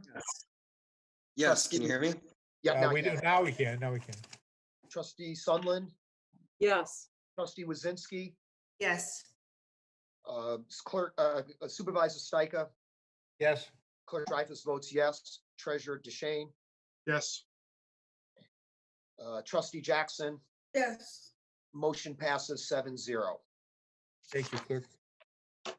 Our next item, 12F, is the COVID-19 Workplace Preparedness Plan. And Ms. Marks is on with us. You want to tell us what this is before we do the motion? Yes, good evening, board. What you have in front of you is our workplace preparedness plan that is mandated to be put into place by the executive order. There's been a lot of research done over the last several weeks to put this plan together. The idea is that we are to prevent the spread of the COVID-19 pandemic in the workplace and to make sure that our workplace is ready and following all of the safety protocols and safeguards that have been defined for us in Executive Order 2020-97. And so we put together our plan. I put together the attachments so that you can see as a board what we've been doing for the past 6 weeks in terms of the questionnaire, which is a minimal requirement under the guidelines for re-entry to the workplace. And you've got that questionnaire in front of you so that you can see what we've been asking our employees. It's been done electronically. Most employees have it saved to their phone as a favorite. Each day that we've entered into the workplace, we've been required to complete that questionnaire, and we've been taking temperatures. And employees have then, all of that data then is recorded so that I have it documented and ready in the event that we were audited by OSHA. And what we have then as the attachments to our plan is the workplace checklist that was provided by Ingham County Health Department, and the posters that we have in place in all of the facilities that talks about the coronavirus, talks about the safeguards put into place, things that we've been talking about for several weeks now in terms of personal hygiene, washing hands, using hand sanitizer, staying home if you're sick, exceptional cleaning and disinfecting processes in place, social distancing, wearing a mask, all of the things that have been provided in terms of limiting the spread of the pandemic.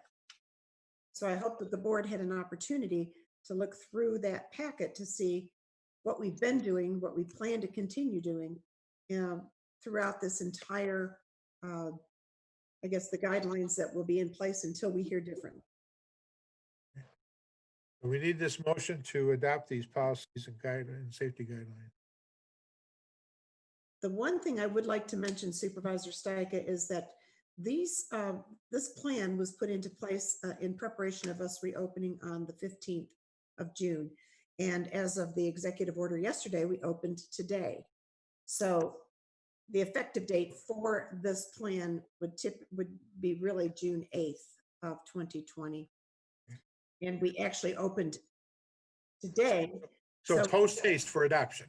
Yeah, we could look at June 2nd as the adoption date. June 8th is the date to open up the actual township. Right.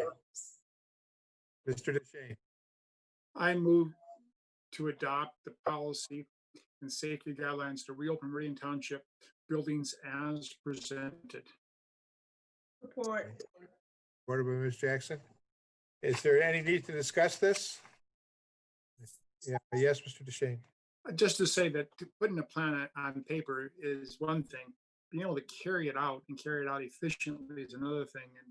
And Director Marks has done that. In fact, I sat in on a 35 to 40-minute presentation she made to the Treasury, Utility Billing, and Clerk's Office staff today. She did an excellent job presenting a lot of information and allaying people's fears, and at the same time, letting them know the procedures that must be followed by township employees. And it was well delivered. It made sense. It was backed up with good documentation. We have the masks. We have the cleaning and disinfectant solutions. We have the gloves. So it's not just a plan, but she's already executed this plan, and township employees can now come to work in a safe environment and safe for themselves and safe for the public when we reopen to the public next week. So good work, Director. Thank you. Ms. Wozinski.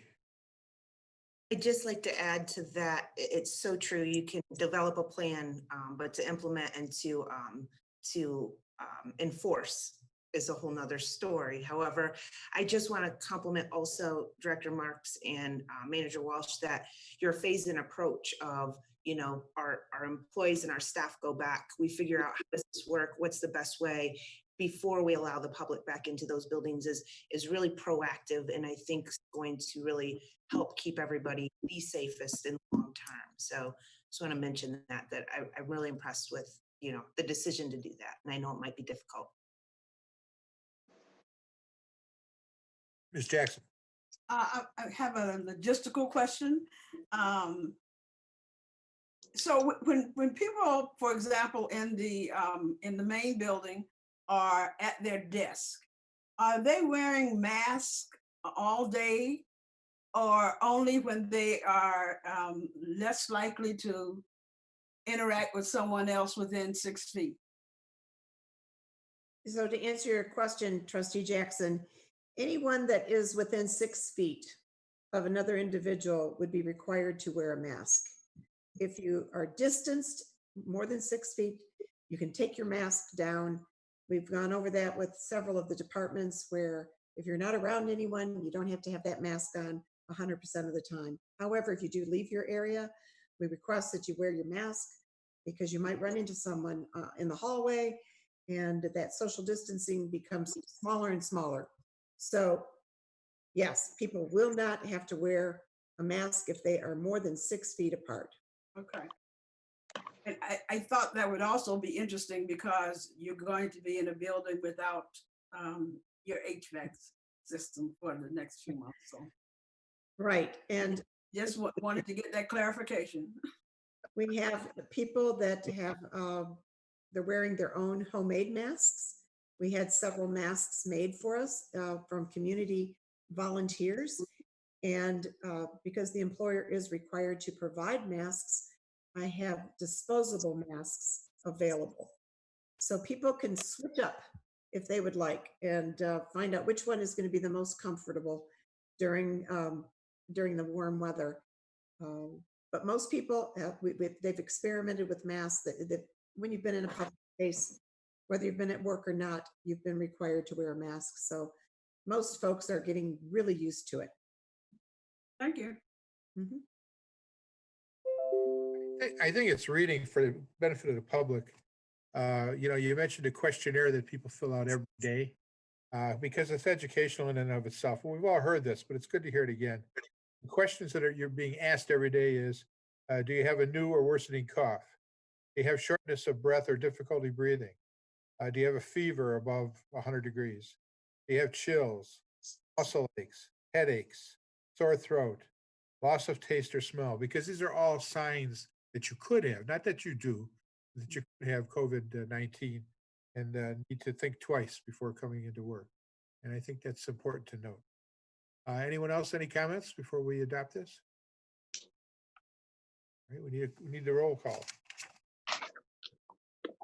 Trustee Wazinski, Yes. Supervisor Stika, Yes. Clerk Dreyfus votes yes. Treasurer DeShane, Yes. Trustee Jackson, Yes. Trustee Opsimer, Yes. Trustee Sunland. Yes. Motion passes 7-0. Thank you. We are now moving on to our discussion items, and there was originally one, which was Meridian Cares Pandemic Support. Now there's two, including Tallgrass Ordinance. First one, Meridian Cares Pandemic Support. I asked to be put on the agenda because if you recall at our last meeting, we did have Dr. Jackson come in, who heads up Meridian Cares and works with our Community Resources Commission to talk about the needs people are going to face or have been facing because of the COVID-19 and the expected increased demands on her operation, which has been supported by basically charitable giving from the whole community. There was issue of perhaps they're not going to have enough money once everything breaks loose because people are suddenly going to have to pay 2 or 3 months back rent. They're going to have to pay water bills that they've been et cetera. There's all kinds of possible expenses that are going to be coming to them in the near future. We ended up not spending 12,000 of the money that we actually were taking out of the redevelopment fund for those small business grants. We only gave out 42 instead of 45 $4,000 grants, which left us $12,000 that we had willingly taken out of that development fund for the purposes of keeping small businesses going. And it's my hope that this board would look at that and say, well, we can take that 12,000. We've already taken it out of the fund, so to speak, in terms of our mental processes, et cetera, and use it for a slightly different, a personal development in a sense. I think it's just as important to keep our workers healthy, our families healthy, people not being thrust into the street or whatever, or not having a lack of food. And consulted with our attorneys because there is an issue of whether a township can spend money in this fashion. And the attorney determined in his advice that because of the emergency, although we normally could not appropriate money directly from our general fund or even this development fund into this sort of purpose, we could. And so what I'm asking the board to consider is that our next meeting, we take that leftover, so to speak, 12,000 and put it into the Meridian Cares Fund to help Darla Jackson's program going forward as the demands for emergency relief are going to be hitting her office. So that's what's here, and I'm opening up for others to talk about. Mr. Opsimer. Yeah, so I support using the remaining balance of $12,000 to kind of bolster the Meridian Cares Fund for the time being. And my only thought, in addition to the funding, which is similar to my sentiments at the last meeting when I had asked for this to be on for discussion, is just that we, broaden or scope as to what kind of financial assistance residents need, whether that's copays and out-of-pocket medical costs because they've lost their health care, or hold on really quick.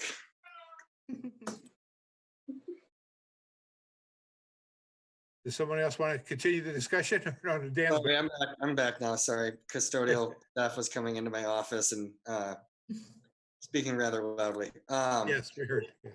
But being flexible and being thoughtful, especially with broadband internet, with virtual learning being a necessity these days. My son was on a virtual meeting with his teachers and his parapros today.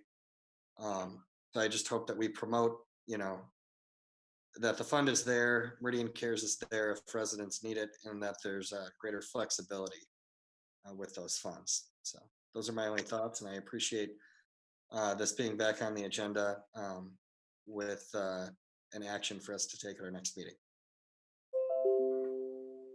Other board members? Ms. Wozinski?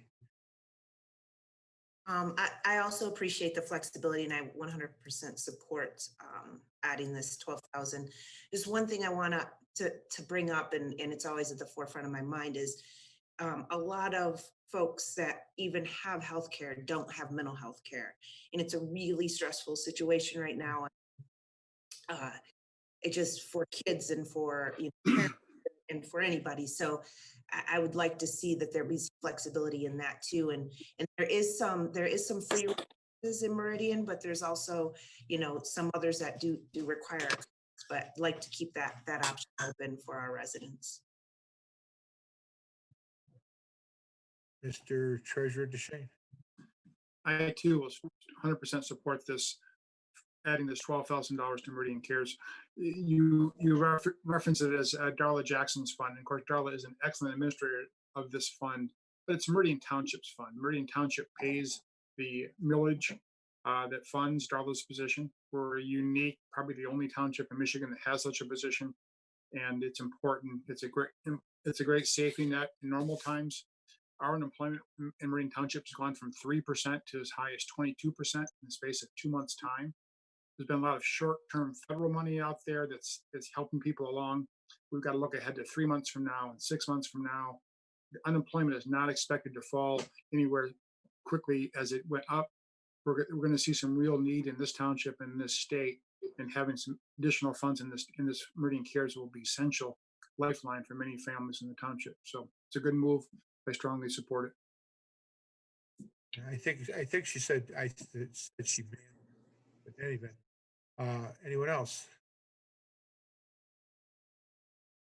All right, then we'll put it on for action for next time. Thank you. We now have one more discussion item that Mr. Hopsinger had added through an amendment at the beginning of the meeting, and that's a potential discussion of our Tallgrass ordinance and maybe changing it. Go ahead, Dan. Thank you. So this was something that came to my attention over the weekend. I had a resident contact me who had concerns about the tall grass, and so I actually took an evening to drive over and take a look at it. The grass has not been mowed, and this was, of course, an issue with the Walnut Hills Golf Course last year as well. And so I've spoken to Manager Walsh and to Director Kieselbach and Planner Menzer about this issue and our ordinance. And essentially the issue that we're dealing with is that our ordinance for tall grass only compels property owners to mow within 75 feet of a structure, so a home or a garage. In this case, there's no structure on site, so there's no ability to compel them to mow at anywhere on the property. We do, however, in speaking to our park staff, Jane Greenway and Director Messner, we do have a provision in the ordinance that requires you to do certain upkeep immediately adjacent to the sidewalks. However, that would not even be mowing the full boulevard. So what I would like to propose is that we amend our tall grass ordinance to specify that you have to mow not only within 75 feet of a structure, but 75 feet of a sidewalk.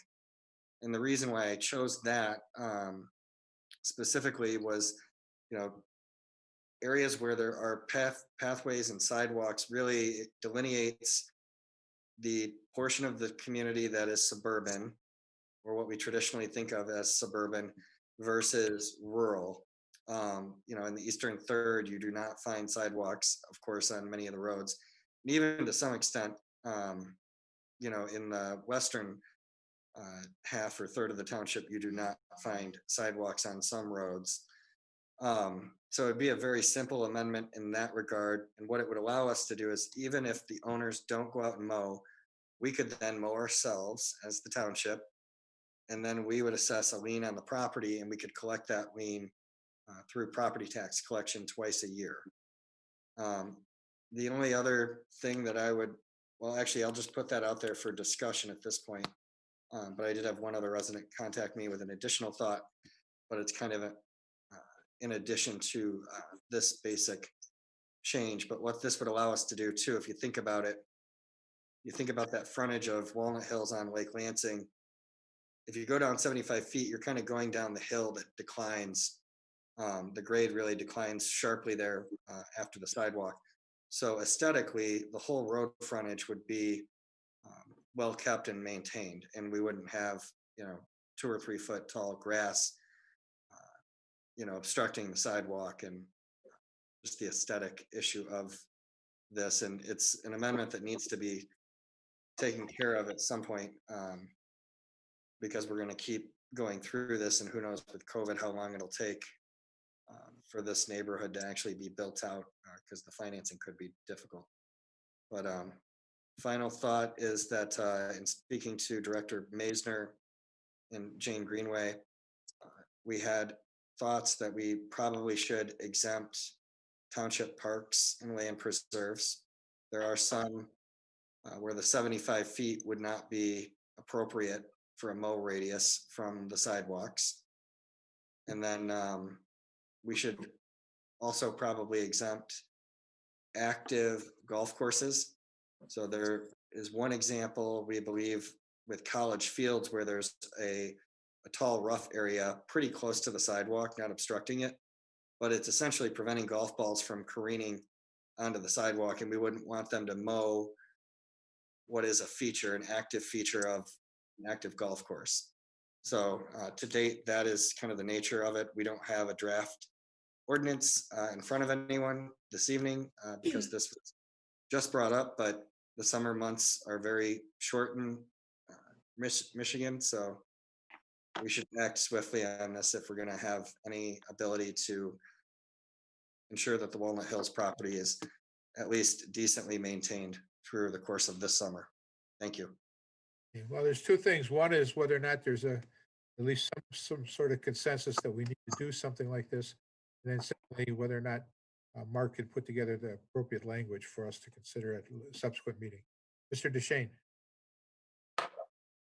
The Walnut Hills maintenance or lack of maintenance has been on this board's agenda for much of the past 4 years.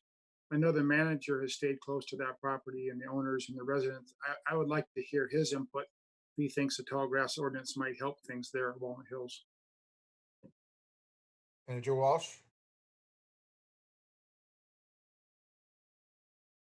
His name is there, but not his picture. Mark, you want to comment? It's been an ongoing issue for us with the golf course not being used and not being maintained. Again, the ordinance says if it's 8 inches or higher, it must be mowed and within 75 feet of a structure. So it doesn't take care of the adjacent property. It isn't going to mow the entire property. Adding this will just make a little bit more benefit to keep it off the sidewalks, not only on this property, but other properties where 75 feet, the structure is more than 75 feet away from a sidewalk. Yeah, we do have some homes, do we not, Mark, where the home may be back, hundreds of feet even from the sidewalk. And, and technically, if the owner did not want to, they could end up making the area down near the street look junglish, so to speak. Right, and we mow near the house. Yeah, we have that situation where they just mow 75 feet around the house and leave the rest. So adjacent to the road or the sidewalk is not mowed. Yeah. Is Mr. Walsh back or not? No, I guess not. Other discussion. Mr. Dreyfus, you have a point on this. So obviously, this is just an arbitrary number that was suggested. 75 feet is based on the structure, but that's not the same as saying 75 feet from a sidewalk. That's a pretty large distance from the sidewalk. So there's a lot of homes around the entire township that can be affected by that. And I'm not sure 75 feet is not too egregious amount, too large of amount. That doesn't really make sense. Not everybody agrees with that that we should maintain 3-inch lawns everywhere in the township, except in certain situations of how people have their homes. Some people do like to have wildflowers. Some people like to have natural areas.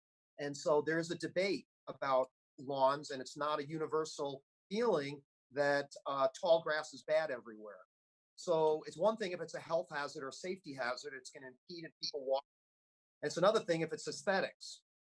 And so there's also, of course, concerns about mosquitoes, and if there's water present. When you mow down the lawn, you actually reduce some of the insect population, mosquito population. So that's obviously a plus.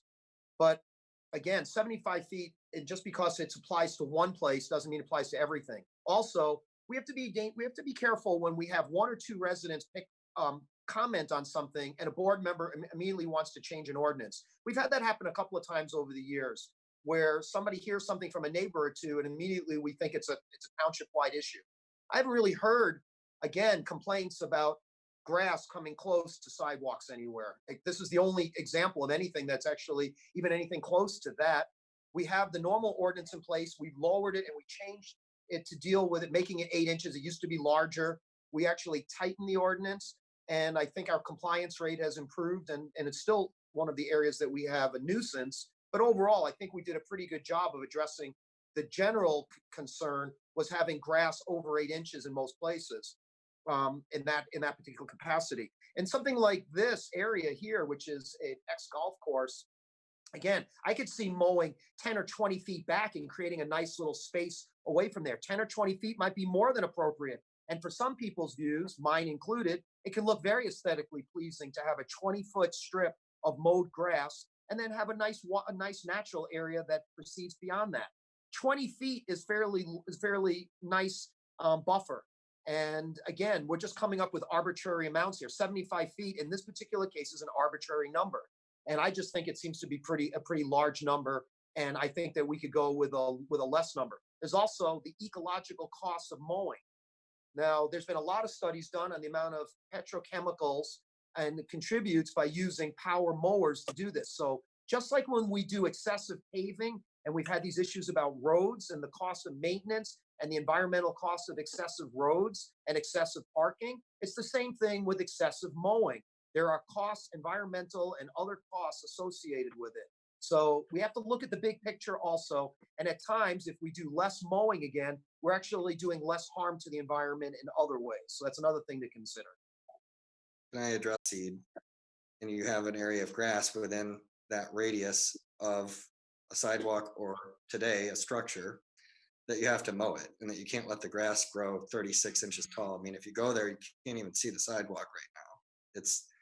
It's no different than, having to shovel and remove the snow on the sidewalks in the winter. So, and aesthetically, it's just not, it's just not very neighborly like.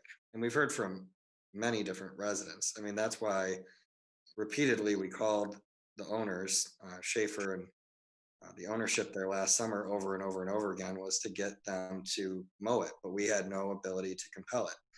And it's not just Schaefer. I mean, there's plenty of properties. Just thankfully, most people are good neighbors and take care of their property and it doesn't become an issue. Or they might have an issue once or twice a season, but it's not a recurring thing every week. But here, they haven't even touched it all summer. So they're going to have to come in with a brush hog to start. It's too long to even mow. You would destroy the lawnmower at this point, unless you've got a pretty industrial sized lawnmower. So, I mean, you've got, just to give examples of what could happen, if the old apartment complex that burnt down next to QD on Marsh Road just stopped mowing their grass, and there's a commercial facility adjacent to it, there's homes that abut, residential single family homes that abut in the back. And then there's another apartment building, just to the south along Marsh Road. I mean, it's not fair to those neighbors that they have to put up with that if they just choose not to mow the entire summer. There's no structure on the property, so they could just sit there and we wouldn't have any ability to compel them to mow the property. So that's a hypothetical. Thankfully, they've mowed their property, but here at Walnut Hills, the owners haven't. So residents would still be allowed to have any kind of ground cover that they choose, but if it's grass, you have to mow it. I think that's pretty intuitive. Thank you. Any other board members? Oh, Mr. Walsh, you're back. Yes, sir. Yeah, all I can tell you is that as the person who fields all the complaints and concerns for the township and then passes them on through the directors, the condition of Walnut Hills and the grass from both the Greens and the Skyline neighborhoods is a constant concern, and rightfully so. And we have no ability, no teeth, as Trustee Opsimer said, to try to get them to do something right now. So we as a staff, I can speak for the staff on this issue, would love to have something that allows us to help residents when they call. Because right now, all we can say is there's not much we can do. They don't have to mow. And so that's kind of where we're at.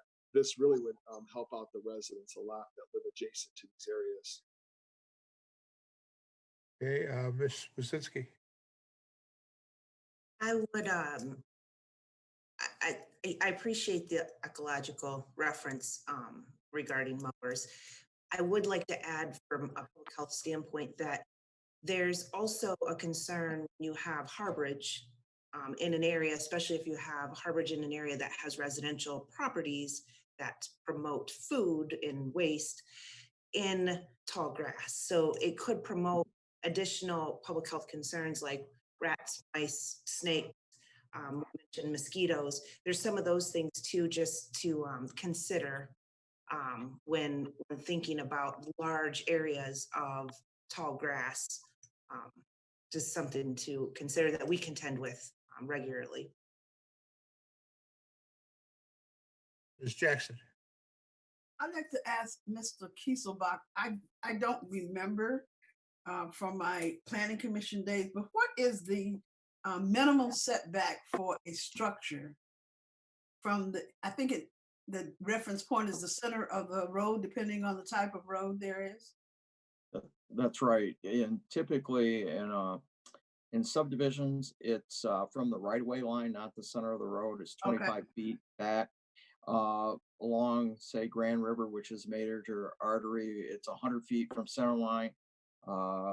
Cornell, Hatch, and some of the other ones, it's 85 feet from the center line.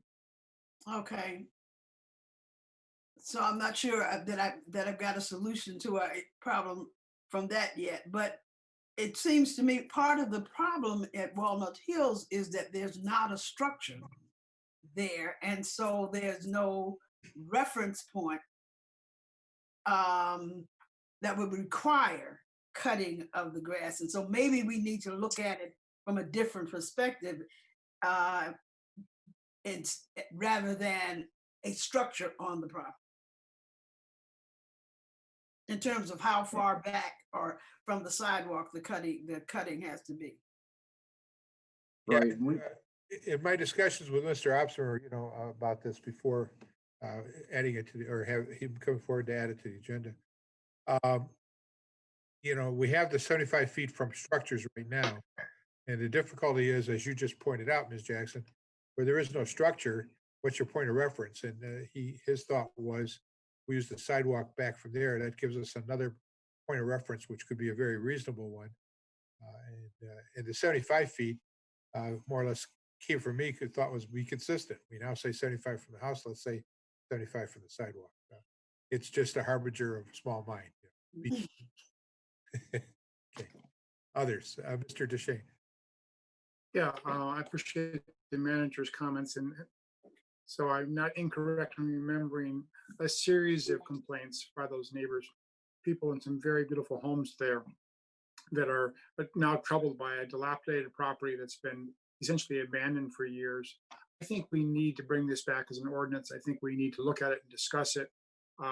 If we know that we're getting staff complaints about unmowed grass that we have no ability to remedy with our current ordinances, so we are essentially toothless and trying to help our residents, I think that's a perfect opportunity for this board to look at the ordinance, think of adopting a new one, look at the pros and cons of it, but to have staff continue to have no recourse when they get these complaints.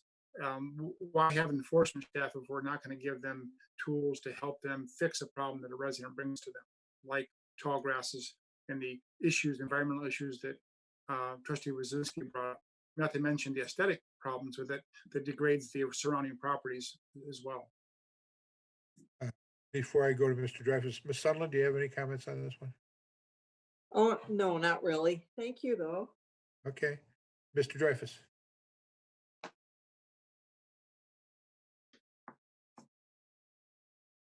You're muted.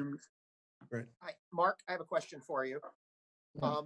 Is there anything in the current ordinances that have to do with grass currently that grows into that will grow into the sidewalk?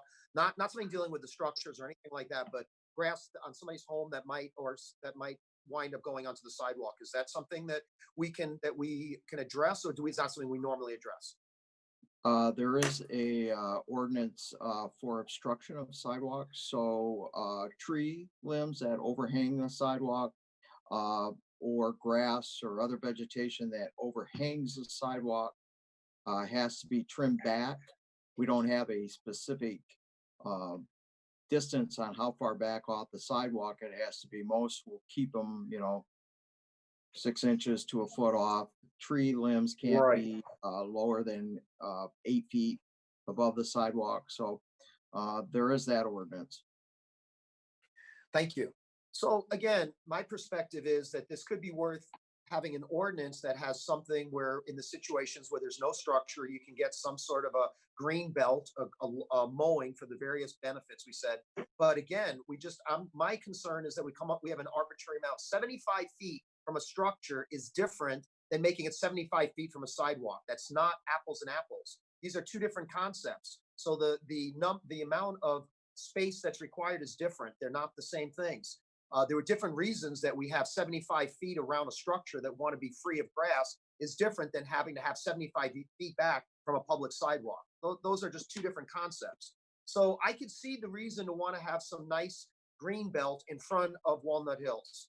That green belt, like I said before, we could think about this and we can decide what a good number is. We don't automatically have to go with 75 feet. So that's one of my biggest concerns. We could see other numbers that are less that might still do the trick, and that still will give us that nicer, cleaner look that's desirable. Anyone else? Mr. Opsmer. I would also just note for everyone that in speaking to the former neighborhood president of the Skyline Drive Association,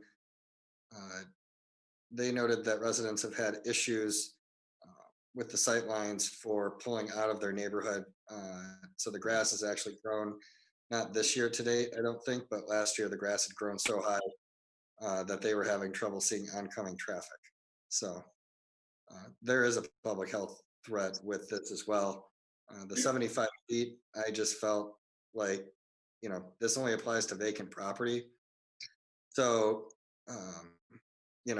again, in the case of, if anything, you might want to increase it slightly depending on the depth of lots, because again, if you go to the example of the 2 vacant parcels or 3 vacant parcels on Marsh Road between the eye care clinic and QD, I mean, if they could just have a huge, if they only have to mow 10 or 75 feet back, or say we changed it to 10 feet back, they could still have the middle of those vacant parcels just, 4 feet high with grass in the middle of the year. It just doesn't make any sense.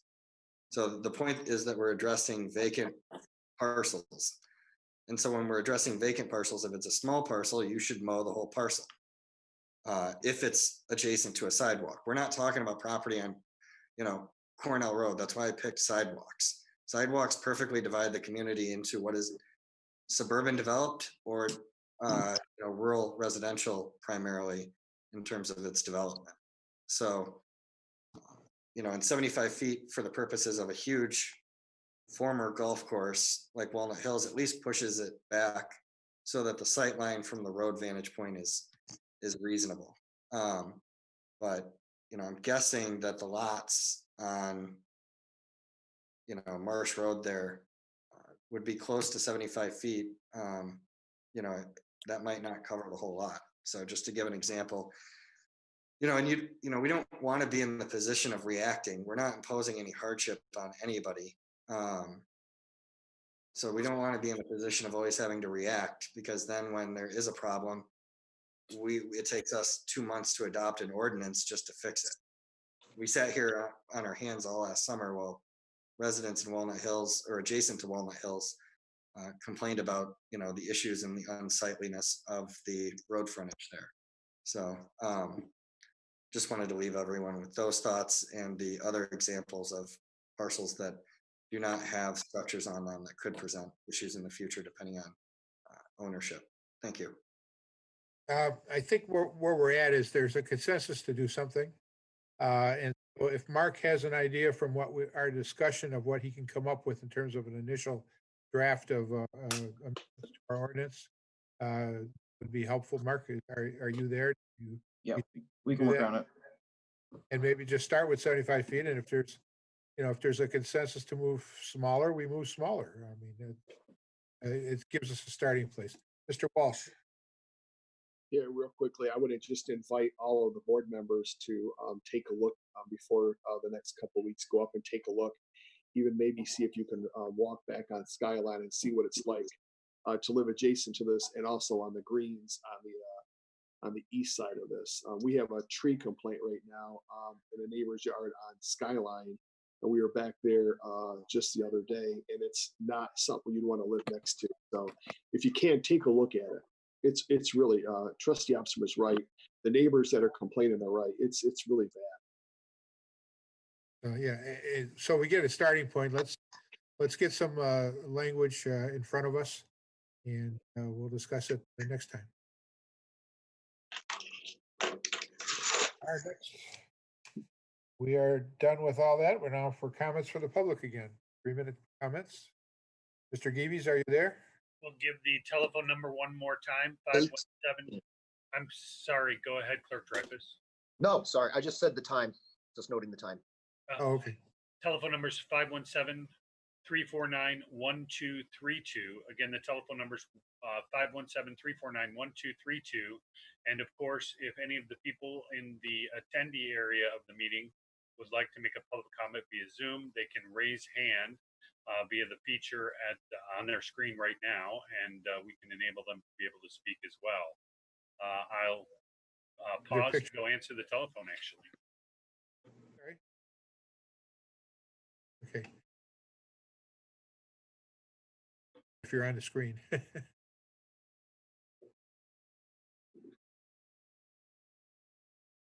I'm not seeing anything. Are you, Mr. Geeves?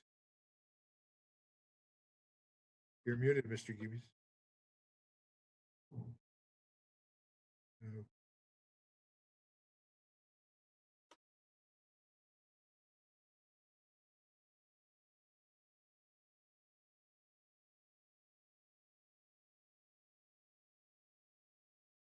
I guess we need to hear from Steve whether or not we have anybody. Steve?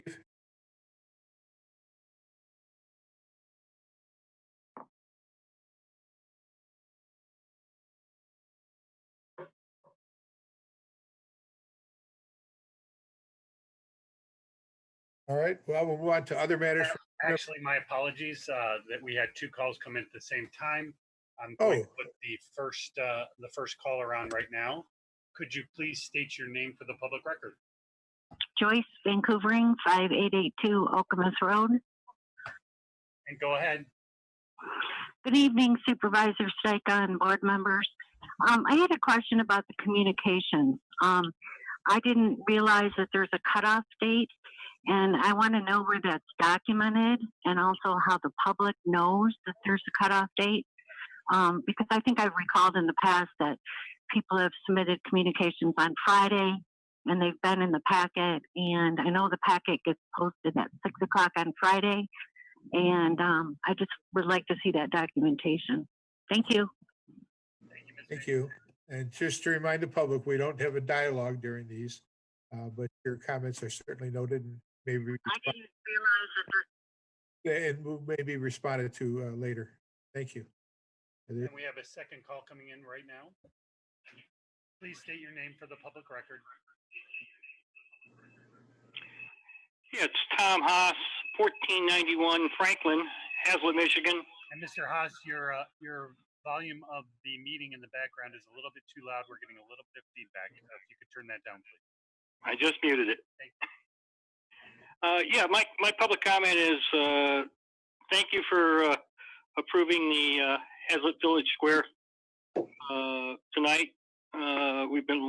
Most residents, I think, have been looking for some type of activity on it for about 10 years now. So finally, we got some actually motion going forward. And the reason why I don't think the comments that we haven't heard a lot from the public is just because this whole Zoom meeting thing, I don't think works very well for public comment or interaction. I think we're really looking forward from the public standpoint of actually having our government offices open so we can participate in our government. And then the only other comment I'd like to make is on the Walnut Hills mowing thing. Changing just because of one property's